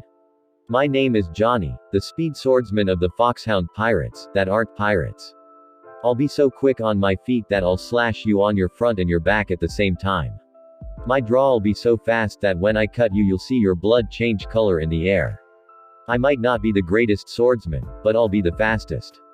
If you're fast enough, that converts itself into force. He didn't need Yosuke's inhuman brute strength to destroy what his best friend could. All he needed was a sharp blade and the swiftest pull of the sword that most people would ever see, or not see. Or all men so brash. Marguerite thought as she sat and watched Johnny continue to try and build his own belief in himself. Speed is power. Speed is power. Speed is power. Johnny kept chanting inside of his own head until a series of crashes rocked the jungle and sent animals scattering through their clearing, stopping his mantra short. What the? Ace. Heartbreak, anger, and almost any negative emotion that one could imagine could be felt in that shout. The ability to feel negative emotions was completely unnecessary to pick this much up. More thunderous crashing and breaking of trees and rock formations nearby got Marguerite to cringe and recoil in dread. That's Luffy. He looked dead 4 hours ago. Johnny said before he could hear and see something else coming his way through the jungle. Look out. He was able to pick up and move Marguerite out of the way just as several large trees and chunks of boulder came flying their way, crashing into the clearing dangerously. The well-trained movement speed of Johnny allowed him to outpace the perilous objects and keep them both safe. Wow, that's fast. The blonde Kuja warrior commented aloud, really not expecting Johnny to be so fleet-footed. He didn't look very strong at first glance, but that short-distance speed wasn't an illusion. And being close enough to touch him, it was clear that despite not showing himself to be very muscular at all, he was as sturdy as stone. Johnny set her down without taking his eyes off of the approaching Luffy. Hey, it's great to see you awake Luffy and Ikki, but calm down would you? Luffy was covered in bandages almost from head to toe and was breathing heavily as he glared at Johnny and Marguerite. He was saying absolutely nothing to either of them, just staring blankly at the pair. I thought he was supposed to be in the palace under Hebeheim's watch. Marguerite said before smiling in a relieved fashion. Luffy. You're all right. He looked like he was knocking on death's door when he'd arrived with Jinbei and the Heart Pirates. He didn't hear a word that they were saying though. Ace, the Straw Hat Captain repeated again, quieter this time but no less intense in the meaning behind it. It was heartbreaking to see him so not like himself. Johnny adjusted his glees on his face and grew melancholy, as Luffy had been out of it for 2 weeks after fighting savagely against the Marines to save Ace from execution. Well, I don't really know how to tell you this, but I guess it needs to be said. Ace is da. Gomu Gomu no pistol gum gum pistol. Completely unprepared for a violent outburst, Johnny never had a chance to defend himself from the stretching arm of Luffy flying out and striking him dead in the face. To Marguerite's shock, Johnny was sent flying out of the clearing, smashing through several trees before his body finally came to a stop. I don't want to hear that. Luffy shouted loudly, eyes welling up with tears. He promised. Ace promised me that he would never die. Johnny. That was a brutal attack from Luffy on someone that meant him no harm. Luffy, why did you do that? He's just trying to tell you the truth. You can stop looking around for your brother, he's not here. Please. Don't say it. This time Luffy's attack was turned onto his first Kuja friend in his grief and rage. Gomu Gomu no stamp Gatling gum gum stamp Gatling. He swung out his leg, foot first at Marguerite, trying to strike her down with rapid-fire stretching kicks, only to miss her, obliterating everything behind her though and bringing down a rock formation. Nothing landed against her though, as again she was moved out of the way by extremely timely intervention from Johnny. He was back up and bleeding from how he'd been treated moments before, but he was used to taking beatings stiffer than this. Johnny, Marguerite said upon realizing that he'd gotten back up from Luffy's heavy attack fast enough to rescue her from a move that she wouldn't have been quick enough to avoid. That was some serious durability. Just, give me a sec. Without his sungles on, as they had been knocked off by Luffy's first punch, Johnny's eyes appeared to be squinted enough to be permanently closed. His face had blood slowly moving down it from the injuries he'd received from being blasted through trees, but he didn't look on the surface to be acknowledging that he was hurt. Give me a second to get my head on straight. That didn't mean that his skull wasn't still ringing like a fire alarm was going off in his head. The way he felt at the moment would have given Nojiko's ongoing migraine problem a run for its money. He'd have some marks on him for quite some time after this was over.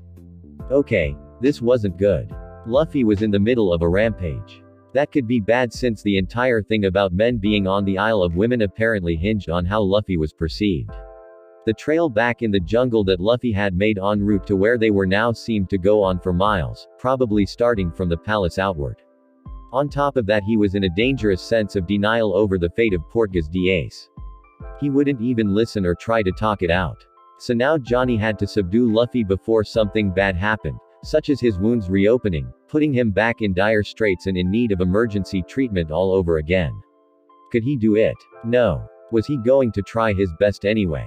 Of course he was. That was all a part of the spirit of being one of the Doberman swordsmen of the Foxhound Pirates. Outnumbered, outgunned, out of your mind. It didn't matter. There was a job to do, and if they got the job done whether they were able to do it in one piece or not. Luffy beat Sandersonia and Marigold. Marguerite commented, finding herself unable to draw her bow against the young man. The thing was though, that Johnny had positioned himself in front of her to intercept whatever may come their way for her sake. Did he even know he was doing it? We don't stand a chance. Johnny just grinned bitterly back at her. Hey, the thing about that is, I don't think I've ever really fought anyone tough that I was supposed to be stronger than to begin with. In other words, this was just another day at the office. A few minutes prior, Amazon Lily Empress Palace. What the happened? Naruto asked upon returning to the palace with Vivi and Kurama, only to find a gigantic hole in an upper floor wall. A visibly distraught Robin was sitting on the bed that used to contain Luffy. Robin just shook her head. Looking out of the hole, he woke up and started panicking. I tried to tell him what I heard had happened when he seemed lost, but he snapped and did this. Kurama let out a whistle as from the palace he could see the trail of destruction along the upper border of Amazon Lily that Luffy had left in his panic to get out of the city. Oh man. Naruto. I know. Naruto muttered to his partner, as he could sense where Luffy was, and exactly how he was feeling. This could be bad. I'm going. He said as he jumped through the hole and hoped he'd get there in a timely enough manner before something bad happened one way or another. Before he could depart, he felt Robin grab him with one of her hands sprouting out from the wall in order to hold him back for a moment. Naruto. Please, help him. If I went after him with you I would slow you down. Bring Luffy back, Uzumaki. Han asked, seemingly beside herself as she wrapped her arms around her own body for a split second. It was subtle, but it was there, if he were to hurt someone such as one of the Kuhas on the island, or himself. Two women that shouldn't have been showing any emotion about much of anything going around them were visibly affected by all of this going on with him. Him and his soft spot. It's not him hurting a Kuja that'll be the problem. Naruto thought to himself before nodding at the pair of requests from the ladies and taking off in a long fall down from the floor that they were on before vanishing in a shunshin. Johnny, you'd better keep him calm for a few minutes.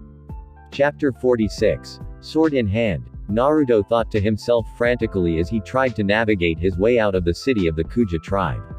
The reason for his desperation was because of the fact that Johnny was as far as he could sense face to face with a monumentally pissed off Monkey D. Luffy. Johnny was scrappy and a better and more powerful combatant than he would ever give himself credit for, but Luffy was Luffy. The only chance he really had was that Luffy was still hurt, but he'd probably sacrifice that advantage for the very same reason. Because Luffy was hurt he wouldn't want to make things worse. That would have been kind of admirable if Luffy wasn't so much stronger than Johnny. In this case it just wasn't smart. Looking down from how he was transporting himself over the rooftops of many of the city buildings, Naruto was glad that he was moving fast and silently enough that no one had noticed him. He probably didn't have many fans there, and with the whole-tailed beast chakra mode test he'd run against Jinbei earlier, most of the Kuhas that would have felt the initial release of chakra were probably on edge. Naruto liked Luffy a lot, but Johnny came first any day of the week in this instance. They would have been all the way on the other side of the island though, would they? He'd have to kick on the afterburners to make it there in a timely manner. A second shunshin it was then. Bet you wish you'd learned how to make those markings correctly just with your chakra so you could just Haration to your friend, don't you? You can make an elaborate sealing jutsu with enough failsafes to keep all of the biju safe, but you can't apply an itty-bitty marker. Don't tell me you're still using the ones Minato made a century ago. Yo Kurama. Naruto thought to himself loudly, hoping that it reverberated in the skull of his fox partner. Shut up. Ooh, good one. Apparently sarcasm was a language that Kurama's abilities hadn't dulled in. I hate you so much right now. Why do you seem so pissed? Because after you tapped into my chakra to kick that fishman's, I've finally found some time to use our connection to check in on your body's condition, and I've got to ask, how long did you think you could hide what you did to yourself from me? Of all the ignorant, foolish kinjutsu to use, you would have to use the one that could actually kill you somehow. Ooh, he wasn't expecting that to come back on him so soon. Or ever really. When he'd used it, Kurama hadn't been there and he hadn't been anticipating finding it necessary to bring him back into the fold. There was only one thing that he'd done worth remembering recently that Kurama could have picked up on that would have upset him in some way, and it wasn't destructive. Quite the opposite actually. I wasn't really hiding what I did. It just wasn't important. Just, trust me. Right. Not important. That's the key word here. I'm going to bite your head off when we get somewhere where I won't have to torch a whole city to do it. There is no excuse for using that jutsu and you know it. Can we talk about this later? Maybe when one of my crew isn't in danger of getting crippled and getting his sent home to the East Blue forever. Kuja pirates that were well enough acclimated to their haki were able to feel a big burst of power from the city that signified Naruto moving at top basic speed to reach his crewmate before Luffy's rampage claimed him as a victim. Elsewhere on the Isle of Women with Johnny, Johnny stood a good distance away from a heavily bandaged Luffy who was snorting like a bull and glaring a hole through him. The speed-based swordsman wasn't alone however, with a blonde young Kuja standing behind him. Yeah, Johnny said, holding a tight grip on the handle of his sheathed sword, I'm gonna need you to stay out of the way, because I don't think you're fast enough to shoot him. Excuse me. Marguerite said with a pointed look at her would-be protector, I might be young and I might not be considered strong enough to join the Kuja pirates, but I'm a warrior of the Kuja tribe. I don't need a man to fight my battles for me. Gomu Gomu no rocket gum gum rocket. Hold that thought. Johnny said as he swept Marguerite up in his arms again to dodge Luffy's arms shooting past them to grab a pair of trees and propel his body at them like a sling's wow. It was a narrow miss, and from the way the girl looked after he set her down again he could tell that she wasn't even close to being used to following that kind of speed. You still think you want to fight that? Marguerite looked at the row of destruction Luffy had managed to blaze through the trees that had previously been behind them and measured it to be 50 yards deep, with the man himself still seething and glaring in anger as he turned around to face them again. She actually blinked before witnessing Johnny walk right in front of her again. This woke her up and she pointed fearfully at Luffy, you want to fight that? Johnny just kept his back to her, but if she looked lower to the ground she'd have seen his knees shaking.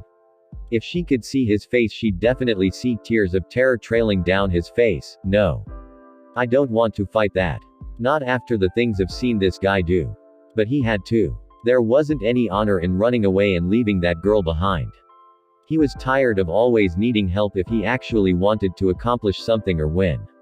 Even some of his speed attacks required Yosaku to use his strength to throw him and give him an initial boost first. He was tired of looking up to people like Naruto, Zoro, Sanji, Luffy, even Soren, as people that were strong and had something worth looking up to. He wanted people to see something in him worth looking up to, but that would never happen if he just ran away when the going was tough and he was all by himself. So he would fight. Even if he lost and lost badly he would fight.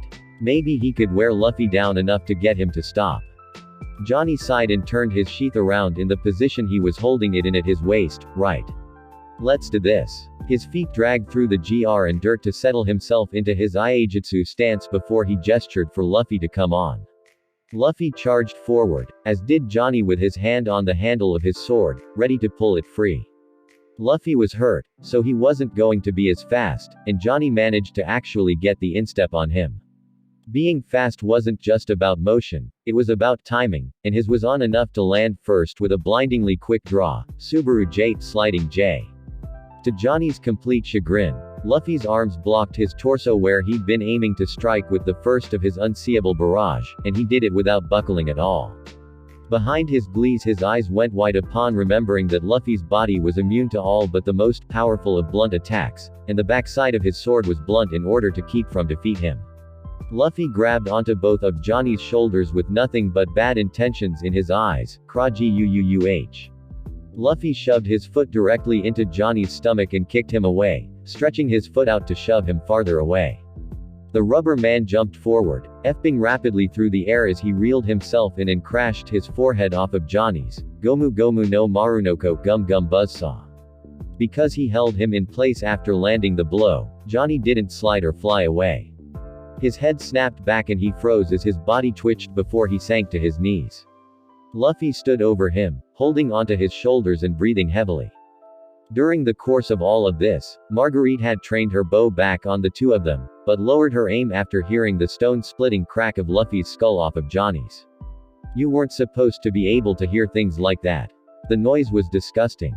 Johnny latched a hand onto one of the forearms of the arms still holding onto him and stood back up to his feet with his head still leaning back before he brought it back forward and headbutted Luffy in return. It didn't affect him, but that wasn't the point of the move. He just needed some space. Yosen Ixen primary flash.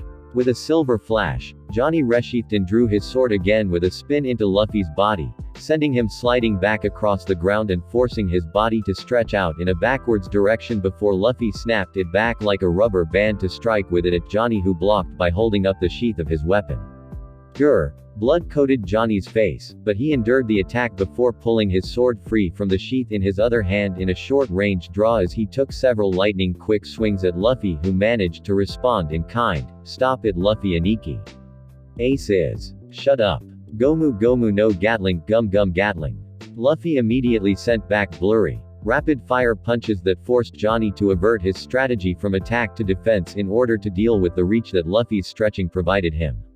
Using both his sword and sheath with forceful dexterity, he was able to alter his strikes to deflect Luffy's punches to move past and keep them from hitting him. It was like standing in the eye of the storm, and it showed at the end of the barrage when the sleeves of Johnny's jacket were shredded to show that his arms were extremely muscular for someone his size. Johnny's solace despite the intensity of the fight was that at least Luffy wasn't using his Gear 2nd or Gear 3rd techniques, probably because his body definitely couldn't take those things in its current state. Even so, things still weren't looking good. Who cares? Johnny thought to himself, it doesn't matter anymore if this was dumb, or if I can't win. As far as this went, it was now something simple, dumbed down. Winning wasn't the point. None of that blood flowing through Luffy's bandages was from anything that Johnny had done. Fighting on and going on his rampage was defeat him. So he had to do something to stop him.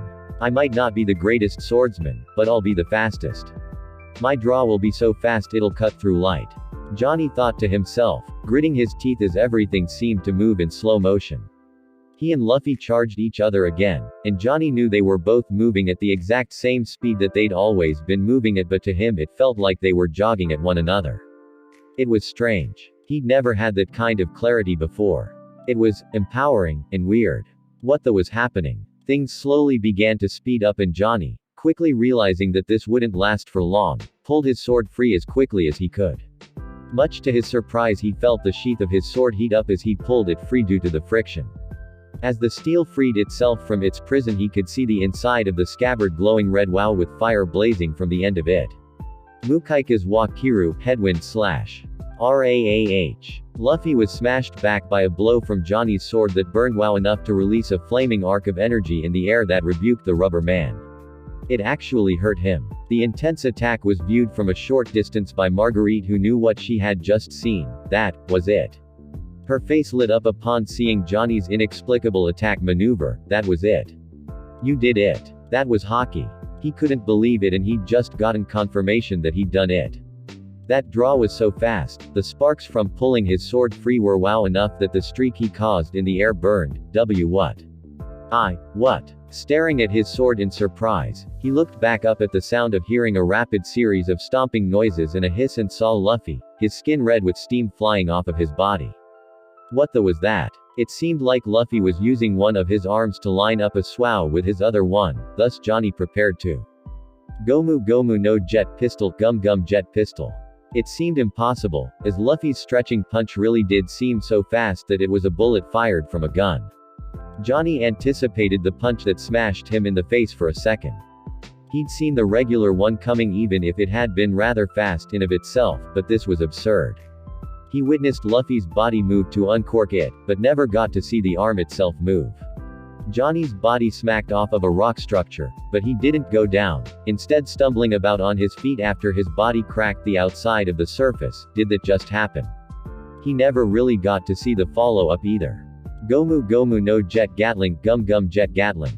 Bending forward to brace himself, Luffy's arms rocketed at Johnny so fast in rapid-fire succession that the only thing that could be seen were jet streams where his arms were tearing through the air and his fists were impacting off of Johnny's body. The blows were heavy enough to destroy the rock monolith that Johnny's body smashed into it. And that showed just how far the distance between the two in strength went. Even with an incredible breakthrough the likes of discovering his own haki, it wasn't enough to close the gap. Johnny. Marguerite cried out upon seeing the violent blow land. Actually, saying that she saw it land would have been incorrect as she didn't see it. But she could see as clear as day what it had done. She ran over to the spot where she'd seen Johnny's body land, but before she could make it all the way there Luffy started stalking over. Luffy, stop it already. That's enough. Get out of the way. Luffy said, still seething in anger and aggression as the Straw Hat Pirate captain stomped forward. Marguerite shook her head and stepped her way directly into Luffy's path, holding up her snake bow at him only to find him right in her face holding onto her arm meant to draw an arrow back. His grip was hard enough that he knew it was leaving a print on her wrist and she could feel her joints strain underneath the pressure.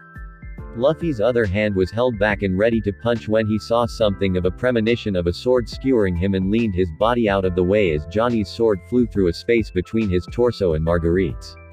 The distraction allowed Johnny to rush out of the dust cloud caused by the destroyed monolith, gouge Marguerite out of Luffy's grip by spinning his sheath in between Luffy's fingers to stretch them and allow her an opening to pull her hand away. I can't let you do that. His jacket existed no longer, revealing a metal mesh shirt underneath it and body covered in bleeding red bruises that had been toned by training day in, day out in the sadistic madhouse that was the Foxhound pirate crew. After all of that, if there was one thing that someone could say he was good at, it was getting his kicked. Marguerite backed away a few steps, eyes not moving off of Johnny's form. You don't have to. Yeah, I do. Johnny said before she could even tell him that he didn't need to take all of this. That's the kind of man I want to be. I want to save people. I don't want Luffy Aniki to hurt himself. He turned to her and spared her the strongest smile he could given the situation. I don't want him to hurt you. Gum Gum. I don't need him hurting you either, idiot. Before Luffy could hit Johnny again, a yellow-topped blur came out of nowhere and tackled Luffy out of the clearing altogether before he could deliver another Gear Second enhanced blow. As Johnny and Marguerite stood alone, the former swaying around groggily in place, a second Naruto appeared in front of them. Captain and underling just stared at each other for an unspecified amount of time, one in far worse condition than the other. And it didn't need to be said who it was. The second Naruto that had appeared on the scene and stopped looked over Johnny and frowned. Rough day. Johnny just grinned and gave him a thumbs up. I almost had him. Naruto just shook his head and put a hand on Johnny's shoulder. Was it worth it? At first, Johnny just looked back at Marguerite and saw her eyes quivering at his condition before he turned back to his captain. Yeah. Good. Naruto said before tapping him on the head with his index and middle fingers. After everything else that he'd taken, this rendered Johnny unconscious to fall back onto the ground, at least until Marguerite braced his fall and caught him. He shook his head and turned his back as the Kuja girl started to fret over Johnny's condition. Don't let him die until I get back. I'll kill him myself. With that, Naruto popped into nothing but smoke, but she didn't notice. With Naruto and Luffy, both Naruto and Luffy broke apart after flying a certain distance through the jungle. Naruto kicked off of a tree and landed on the ground while Luffy backped and landed in a deep crouch on the ground.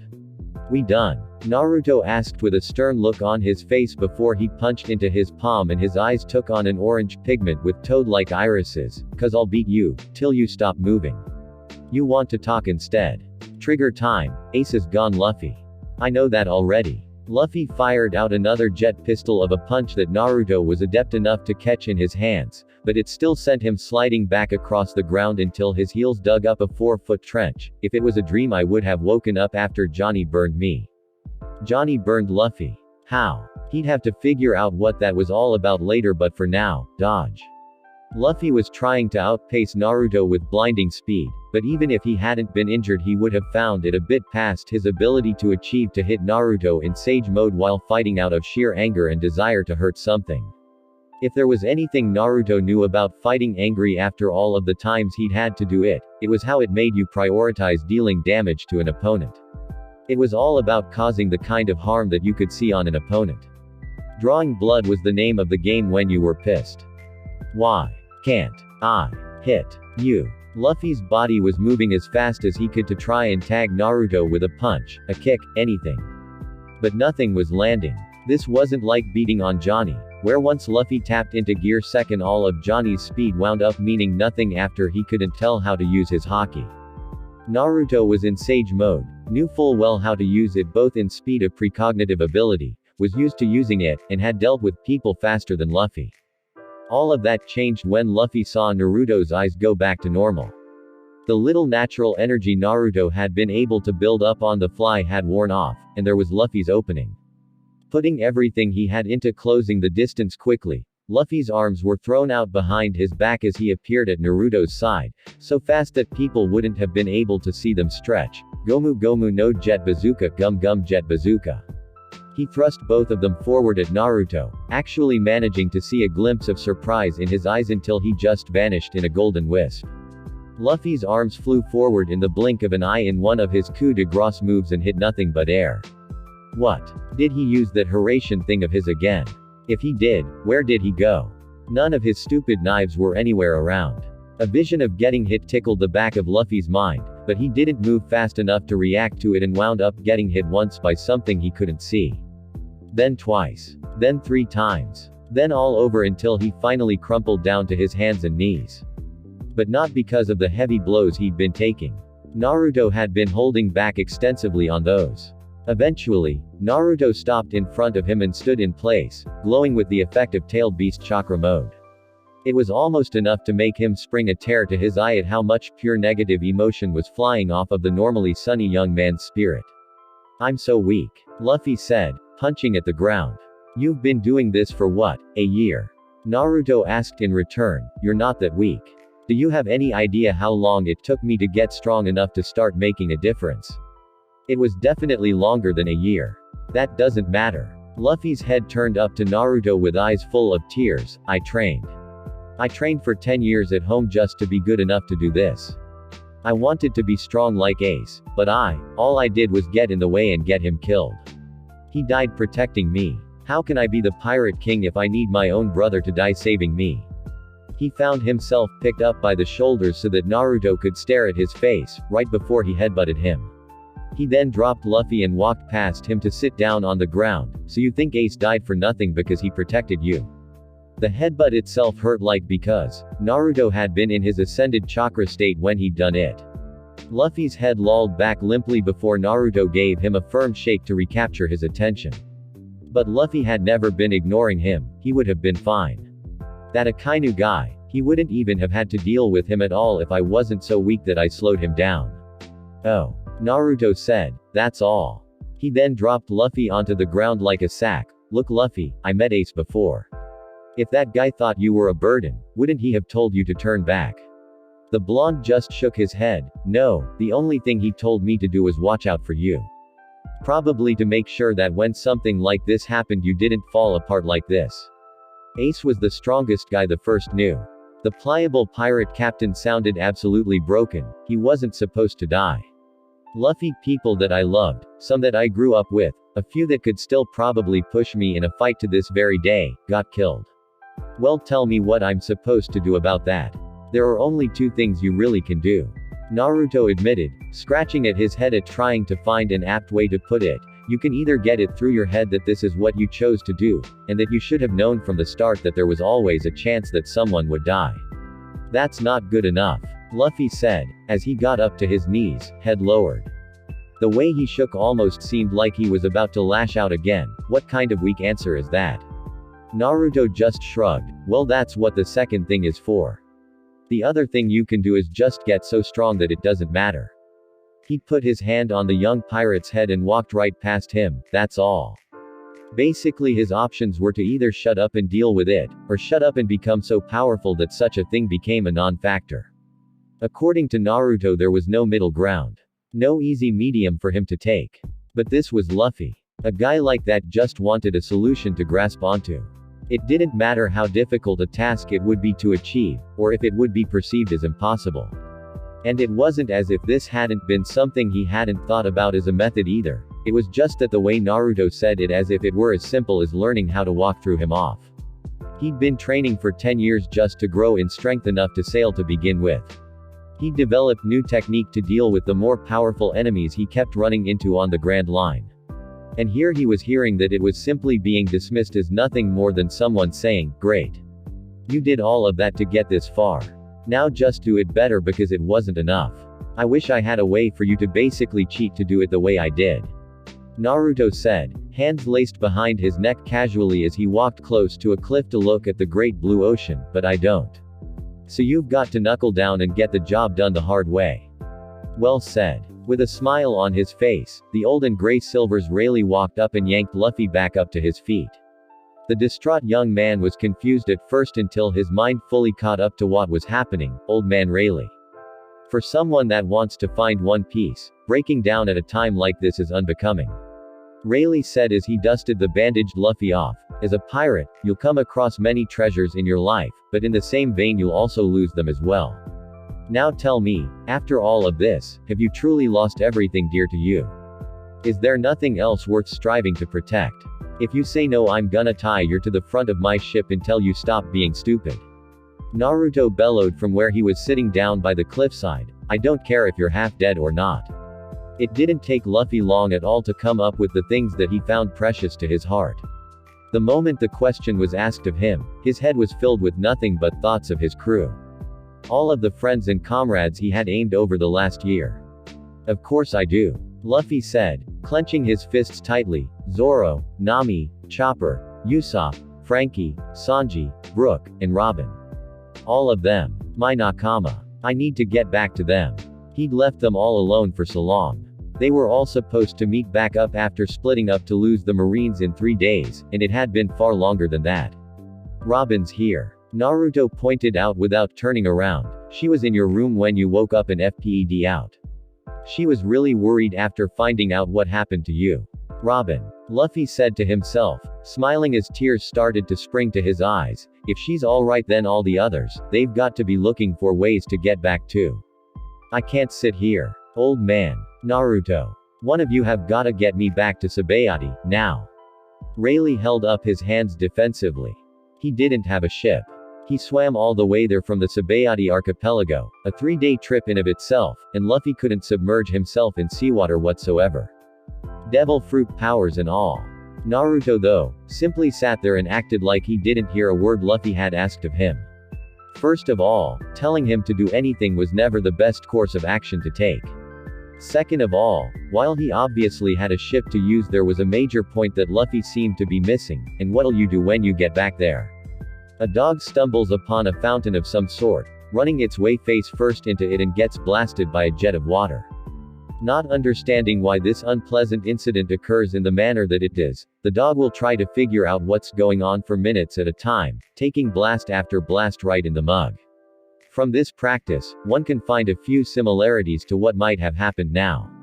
"He's right," Rayleigh said. "Nothing has changed since the moment Kuma sent all of your crewmates flying, except that now you're 200 million belly more the target than you were when you first made it there. Even if your whole crew was able to reunite, I fear that events of a similarly tragic nature would befall you again." So what were they saying? That it had to all end here and now. The crew that he worked so hard to form, that had fought so hard along with him just to get this far on the Grand Line, wasn't good enough to go any farther and have any chance of reaching One Piece. "You've got to train," Naruto said with a big wide grin, turning his head halfway around to show it to Luffy. "Train like. Train, till it hurts, and then keep going. Rayleigh nodded before making sure he had Luffy's undivided attention. If you really want to go after One Piece. If you really want to make sure you can keep your crew from being destroyed by the dangers of the Marines and the New World, I would be more than willing to train you. But I did train. Luffy reasoned. So. Hearing Naruto question him, Luffy just stared blankly at the Foxhound leader, expecting more. He didn't get anything at first though. If it wasn't enough, just do more. Do you really want to quit now? No. Are you okay with more friends dying? No. Then do you have any better ideas? Fine, I'll train. Well, don't sound so excited about it. You. With that, Naruto turned back around to glare at the ocean while Luffy huffed angrily behind him. The mutual moment of irritation between the two almost set off into another battle, as Naruto was still sort of pissed off that Luffy had beaten the daylights out of Johnny. But Johnny was a grown man that made the choice to fight, so he couldn't be too upset. Also, he'd promised more than one person today that he wouldn't let Luffy re-aggravate the injuries from Marineford that almost killed him. So the older of the Wowheads cooled down first.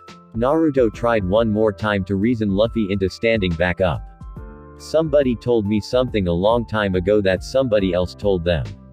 Naruto said. They said, if something is truly important to you, even if it's heartbreaking, even if it's sorrowful, you keep on trying and trying, even if you lose your life, you keep on protecting it with your two arms. His eyes still never turned away from the rolling waves of the ocean as he spoke. Then, even if you die, you leave behind the proof that you are a man, forever. Luffy just stared at Naruto's back with wide eyes while Rayleigh just smiled in his usual manner and waited, watching Luffy's reaction. Wow. The rubbery human said. A fisherman that never picked up a sword in his life said that, and he actually lived it. Apparently a fisherman has bigger balls than you. Naruto said before smacking his idly. This isn't supposed to be a barrel of laughs, Luffy. Yeah, you can have fun with it, and that's why I liked you when we met, but you can't just shut it down because things get too real. That stopped when you got your first bounty. Let alone the completely crushing one that he had now. It was bigger than Naruto's now. Your enemies don't give a if you're sad, especially the Marines. If the Marines get to you and your crew now, you and them are just gonna get the same thing Ace got. Naruto said bluntly before concluding, so sack up and get stronger, or give me my God Kunai back. I'll find your crew and tell him you're taking your ball and going back to the East Blue. Somebody tougher can go find One Piece, I guess. A sound of something sharply inflating filled Naruto's ears from behind and he turned his eyes to the side to try and see behind him. Gomu Gomu no Gigant Pistol Gum Gum Giant Pistol. Naruto was punched into the distance from behind by an extremely large fist that stretched out to hit him and knock him out to sea by a rejuvenated Luffy. You think I'll just let you break my nakama up like that? Not after everything we've been through. And I will find One Piece, you bad guy. He shouted out to sea, his voice echoing like a cannon in the open air. In the middle of his declaration he saw the flying Naruto burst into a puff of smoke before a flash of yellow heralded the glowing gold. Naruto reappeared right in front of his face. Good. Q knee to the belly that sent Luffy's torso flying back 20 feet. The rest of him would have gone with it had Naruto not stepped on his toes with his other foot and grabbed him to hold him in place. So instead of being swung off into the distance from the force of the blow, Luffy's internal organs turned his torso into a slingshot before he dropped and hit the ground. Rayleigh walked over and picked up Luffy under one arm while still smiling at Naruto. You did that thing where you make copies of yourself, didn't you? I thought I knew how to notice the difference. I thought Luffy had actually hit you. I did hit him, Luffy muttered painfully. He did that yellow flash teleporty thing. Naruto looked around suspiciously before grinning and pulling up his upper to reveal a Hiraishin marker branded on the inside. Painfully by the look of it, my clone did actually, and switched with me. I didn't know it well enough to use in a full-scale fight when we met Rayleigh. Entailed Beast Chakra mode was way less of a HLE when I wanted to move fast. I had Pa help me tag myself with it after the last fight with Kizaru. I thought you couldn't chakra brand things with the Hiraishin markers. It's not a marker from my chakra. It's a tattoo. Oh. Kurama said telepathically before the implication of it all set in. Oh.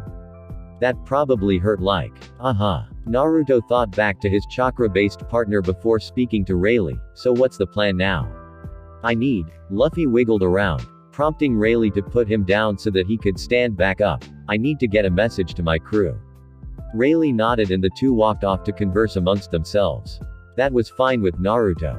As long as he got back, it didn't matter to him who brought the guy back. Speaking of crew, Naruto headed off to go and get back to his injured crew member that Luffy had beaten the daylights out of. If anyone wanted to find him for the time being, it wouldn't be difficult. A few minutes later, elsewhere on the Isle of Women, help him. Marguerite cried worriedly, having dragged Johnny off to the nearest place where she figured someone would east. Unfortunately, it was not the Heart Pirates that she went to. No, it was closer to bring him back to Elder Nyan's villa, where other members of his crew in Yosaku and Polly had been busy learning what they could of the hockey ability. He could die from the beating he took from Luffy. Elder Nyan had bad news from her though. I've lived many years, but I simply don't know enough about the male anatomy to risk trying to fix him without making his injuries worse. Yosaku stroked his chin in thought. Well, there really isn't that much of a difference between men and women where he should be hurt, he said before gesturing roundly in front of his own chest. Except he doesn't have any whistle. Pervert. Polly commented from where he was stooped over Johnny's stiffly breathing form. What? So I can't even acknowledge that women have and men don't around you? Yosaku asked belligerently. I'm pretty sure they've figured that out by now, you friggin' prude. I'm surprised you figured it out by now. Are you calling me dumb, you smoke billowing grease monkey? I'm saying that any concept more complex than Yosaku smash, and you can see smoke coming from your ears. The two looked like they were just about to come to blows. Crewmates BED, situation not warranting any other kind of combat BED. They were both willing to escalate a situation that meant absolutely nothing just for kicks. The swordsman that could force his way through anything versus the man with an infinite amount of sneaky, unbreakable ropes that could come from anywhere. Rumble in the jungle. Alright, sure. Ring the bell. This isn't helping. Marguerite shouted in a bid to stop them before they began, cradling Johnny's head on her lap and looking down at his bloodstained face. From his breathing he seemed to be unconscious, but with those sungles on she couldn't tell. Why do I feel so terrible about this happening? I just know if he died now. Both Polly and Yosaku looked at each other before calming down from their would-be fight. This Kuja girl was really upset about Johnny going down in bitter defeat. He isn't even stretching. The blonde young Kuja cried, pulling at Johnny's cheek. He has to be close to dying. Yeah, she obviously didn't know them very well. Yosaku scratched his stubble trying to think of something roaring to say. Look, I don't know your name, but this guy is tougher than you think, even if Luffy and Ikki beat 8 shades out of him. Did he land anything? Marguerite smiled a bit. He used his haki. I didn't even see him draw his sword. It was so fast he started a fire just by swinging his sword and hurt Luffy. Hearing that made Yosaku's eyes go wide, and without caring if Johnny was hurt or not, he shoved his foot into his stomach to bend him up and grab him by the jacket. Hey, wake up. You got your haki. How'd you do it, you? He promptly dropped his injured best friend after getting whacked on the head by Marguerite's snake weapon. Ow, you little. Are you an idiot? Marguerite asked, holding Johnny's limp body protectively away from Yosaku.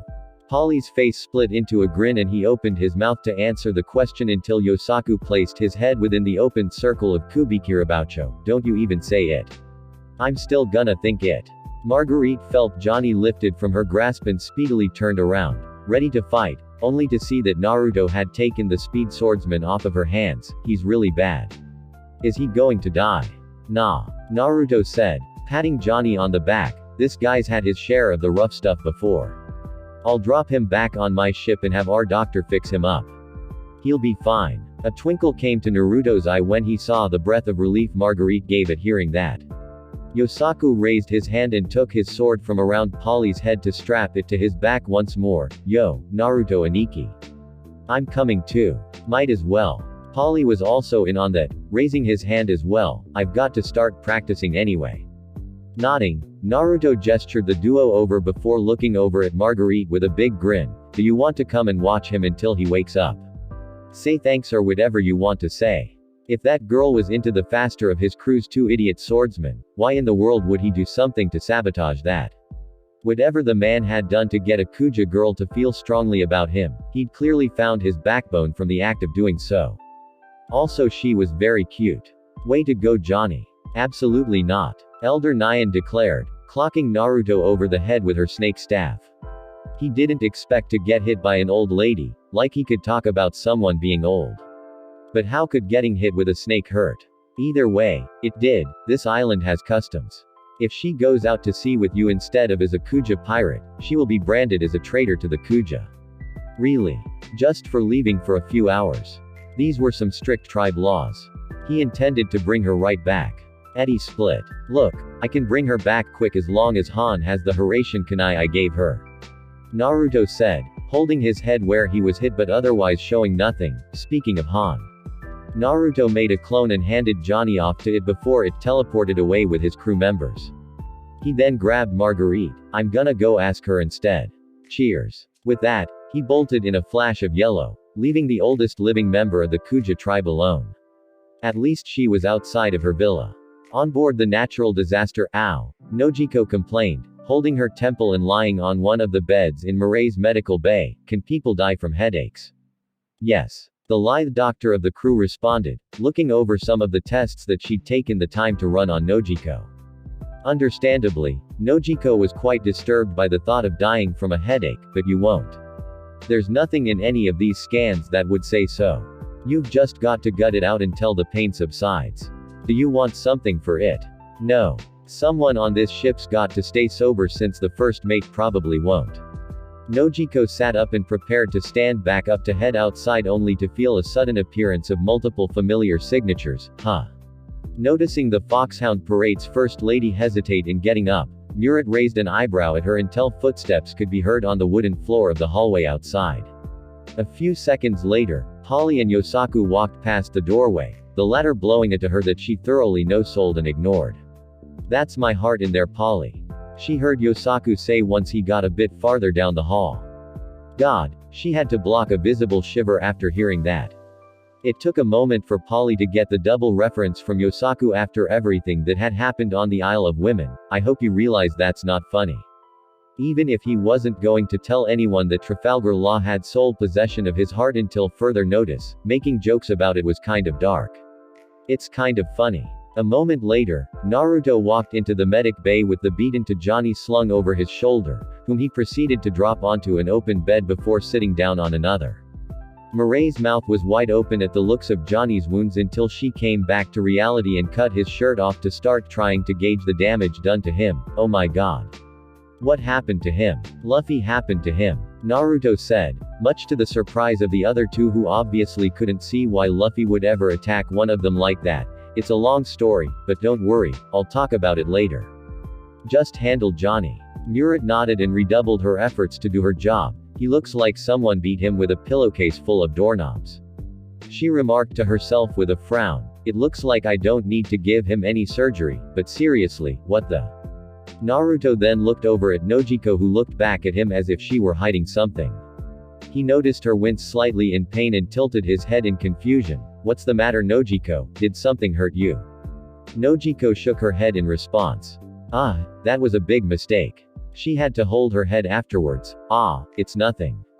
Just my head. She knew that the others had harped on her before to tell him what was wrong, so she decided to now that he was there. I think I just need to get used to my hockey developing because it's giving me migraines. It's been like this for a few days. Don't worry. Even the smile she gave him looked like it hurt.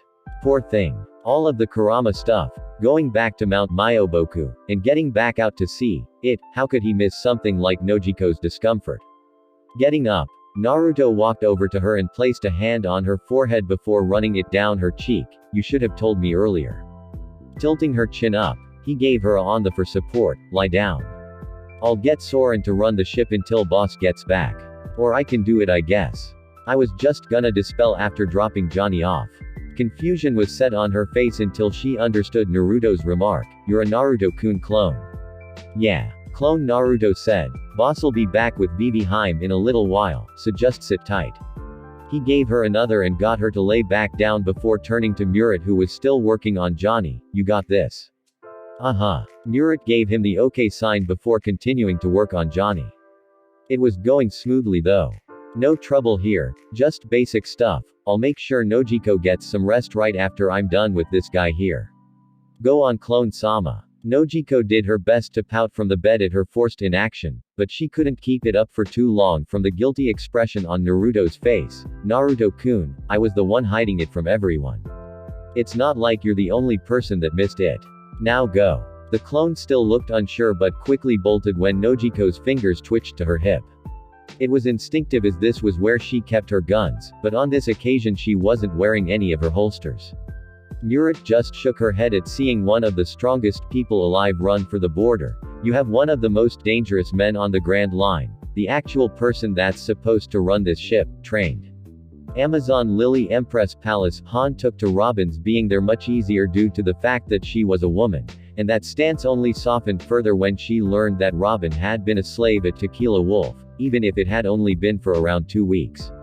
But then Naruto broke her out and brought the place down before the revolutionaries planning to do it ever even showed up. That would certainly serve to piss off the world government more than it already had, but he more than likely didn't care.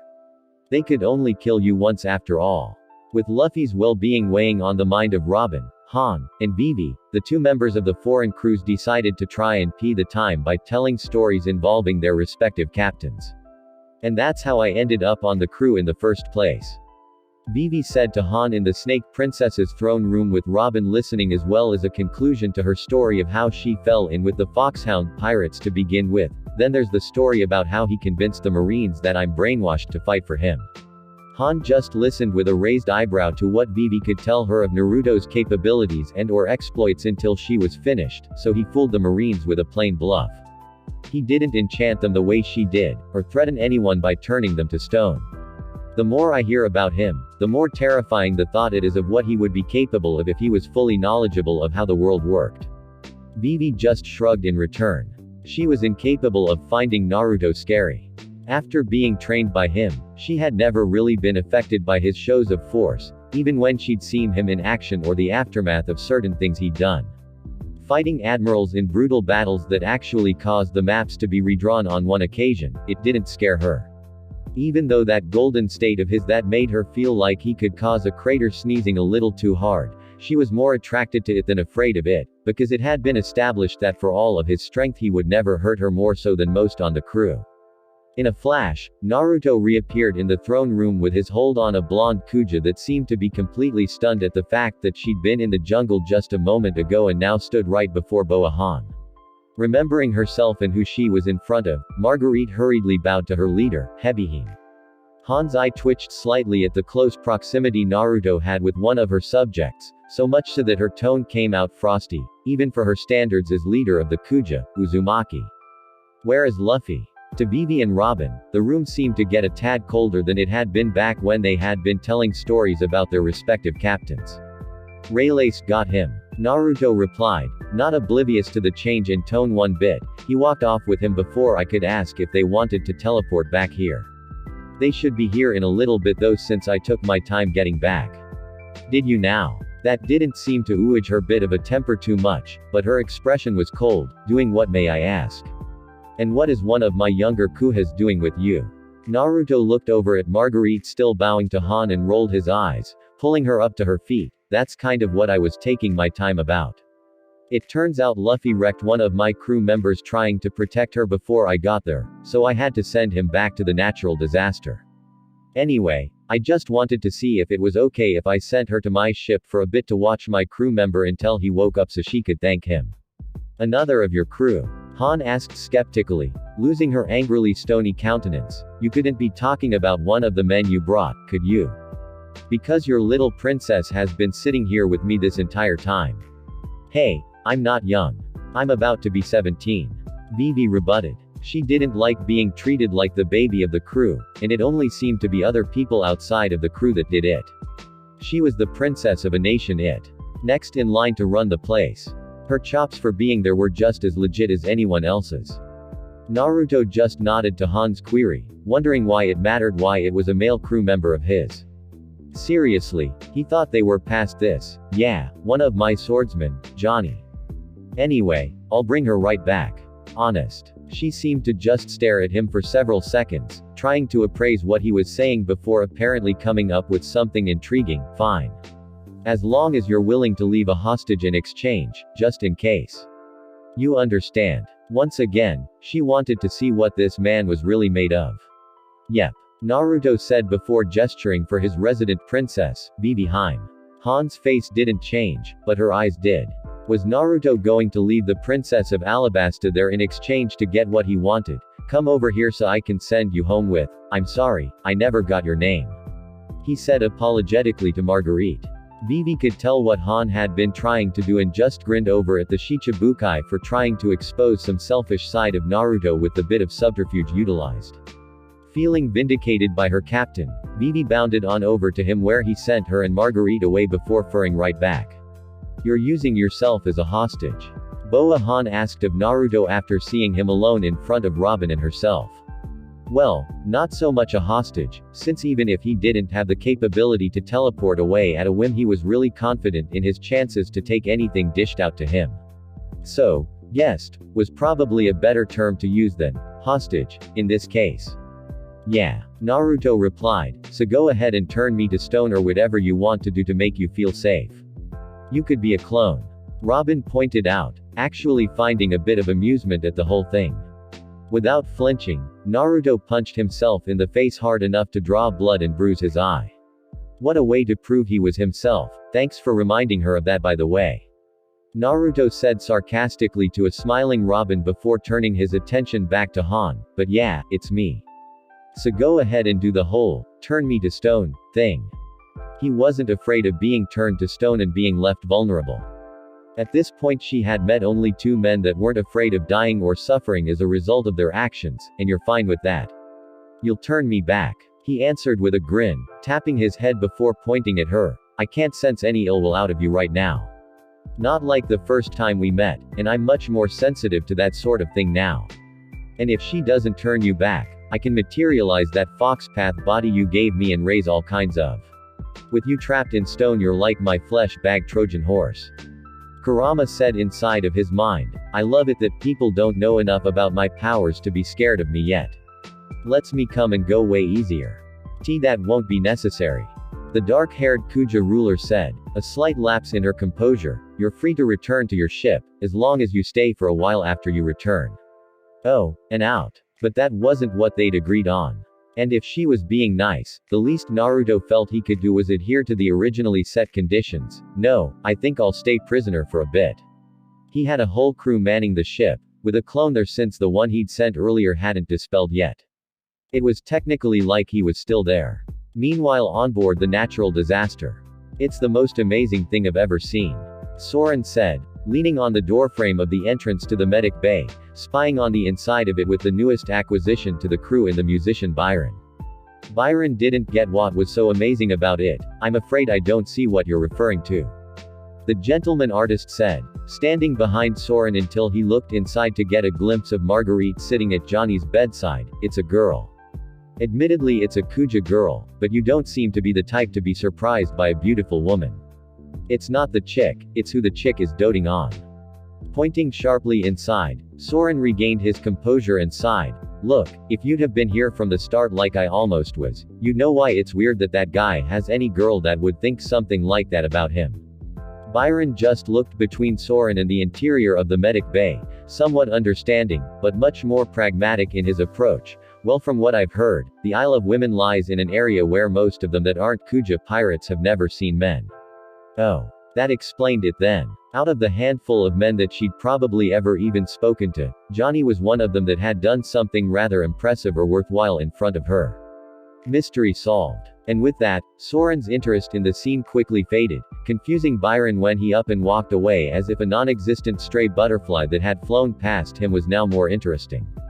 Heading outside onto the deck he found Polly smoking through his cigar as if there wasn't enough smoke produced by the stogie for his lungs to feel full enough. What's your problem, shipwright? Those two swordsmen are total morons for completely different reasons. Polly said, fing the stump of his mighty fine smokable into the ocean. Both are two halves of the same idiot. And I wish I could say more, but I won't. We're all pretty dumb. Otherwise we wouldn't even be here. Soren shrugged and leaned against the railing next to him. He wasn't going to press him, because he really didn't care that much if it didn't involve him and no one else was dead or dying. The only people on this ship that are really smart are Nojiko and the princess. He gestured to the helm where Vivi was again manning the wheel under the watchful eye of Naruto clone. I take offense to that. Polly lit another cigar to burn through while he conversed. Say something smart that doesn't have to do with ships. Go. Don't put me on the spot, fool. Why don't you go down to the waiting pool in the back and hang out like you usually do? I'm training down there, you tattooed dunderhead. My abilities don't melt the way yours do. At the wheel, solidly ignoring Soren and Polly's arguing, Vivi kept a watchful eye out on the seas ahead of her, smile on her face as she steered. The intention of the crew was to head past the Sabayati archipelago area and move on along to cross the Red Line. That had been the course of action since returning from the sabbatical on Mount Myoboku, and there was no reason to put it off at the moment. Vivi would be the first to admit that she enjoyed having control of the wheel, even though it wasn't quite her control because she was doing what she was told to by Naruto or his clone, who was acting as the power supply to the seals and the sail that attracted more wind to speed it up. But it was just one of the things that she'd learned since joining the crew. When she got back home, she'd had seen and experienced enough to be the kind of ruler that Alabasta really deserved after all that had happened to them. To make sure that no one could take advantage of them again. No Baroque works, no world government, nothing. I've got a present for you. Naruto clone said out of the blue to Vivi, getting her attention off of the ocean for a moment. Well, the real me does. Something he was working on for you for a while after dealing with a few Logia fruits, and he got the toads to finish it. It's done now, so you'll have to wait until he comes back to bug him about it. Before Vivi could launch into questions on just what he was talking about, Perona's spectral projection floated up through the deck with her hands on her hips. How come she gets a gift? Where's my gift? The belligerence of the ghost girl. Just what did she do that made her think she deserved a gift? They met her when she tried to take over the ship, for goodness sake. Vivi gave a strained smile to her unofficial rival. I didn't know that prisoners received presents. And what would you want for a gift if you could have something? Kurama-chan and Karu-chan. Perona spiritedly said, effing upside down in her hovering out of excitement. Both of them are so cute. I can't stand it. I just want to hug them. Nefertari Vivi was vehemently against that. Without question, absolutely not. Karu is my pet. I've raised him for years. She had completely forgotten through her dislike for Perona about the fact that there was absolutely no realistic possibility of Perona ever getting her oversized duck. Ever. You think my musty old fox is cute? Naruto couldn't help but snicker at the thought of anyone considering Kurama cute. If only she could see him in all of his horrifying glory. Apparently the little show of force from Mount Myoboku wasn't enough to scare Perona away from him for very long. You do know that he'll bite your face off if you try to grab him again, don't you? I'll make him love me and I won't stop trying. Perona insisted before pouting about something. We've got to do something about that voice though. Most definitely not cute. Aren't you supposed to be lookout? I am, was. The pink-haired ghost princess defended. Besides, there's nothing out there. I looked like 5 minutes ago. Humor me, would you? Perona rolled her eyes but flew up to the canopy-style crow's nest to return to her body and check the telescope. Upon doing so, she blushed in emberment at almost missing the fact that a ship was coming right for them. A warship with several large cannons sticking out of the bow, with a Jolly Roger that consisted of a castle with crossbones through it and arrows at its side pointing up. She bolted right out of her body once more and flew down to the deck with a sheepish look on her face. Pirate ship coming this way at 2 o'clock. Lots of guns. Lots of big guns. There's a name on the sail, Beige. Like the supernova Capone Beige? Vivi asked, before biting her. She was up on the knowledge of the several crews that were being touted as the next generation of pirates, and Capone Beige's firetank pirates were one of them. Should I change course? We can probably outrun them. I've never seen a ship as fast as the natural disaster. That thought would have to wait, however, as some people had gotten wind of the fact that there were dangerous pirates coming their way. Namely, someone that liked fighting quite a bit. Ship. Soren jetted to the front with a looking GL to peer out at sea in the appropriate direction. Awesome. I was getting bored anyway. He then turned back around to see Naruto standing up and cracking his knuckles. What the do you think you're doing? He asked edgily. I'm gonna go over and talk. Naruto replied, limbering up for the bit of exercise it would take to go over there. I mean, just because they're pirates doesn't mean. Boom. It took a few seconds, but cannon swow from the other ship splashed in the water a short distance away. Clearly the aim had been on them. That had been pretty close for a first swow, but then again they were a bright orange ship. Never mind. I'm gonna go sink that thing. Noting the pissed off look on Naruto clone's face afterwards, Soren turned to the side and looked over the side. Oh my god, Uzumaki. Naruto clone hurried over, thinking that the cannonballs might have been a buoyant mine of some sort. Uzumaki's clone got swow. What? Before Soren had even finished his sentence he stabbed through the clone with his index finger. Shigen, finger gun, of the Rokushiki. No acid necessary. Up Naruto went into a puff of smoke, leaving Soren to blow on the end of his finger as if it were a real gun. Vivi, Perona, and Polly stared at him as if he were insane. One of them actually questioned this aloud. That one being Polly, are you out of your godded mind? You swow him. Stabbed him. You stabbed him. I didn't do it. Soren said blankly, shifting his attention to look out at the incoming ship. That first swow was closer than we thought. They got Uzumaki. You guys saw it. And if you didn't, I'll still say it happened and take it to my deathbed. Why? Because I want to fight somebody, and if Uzumaki was here he'd just hog all of the action.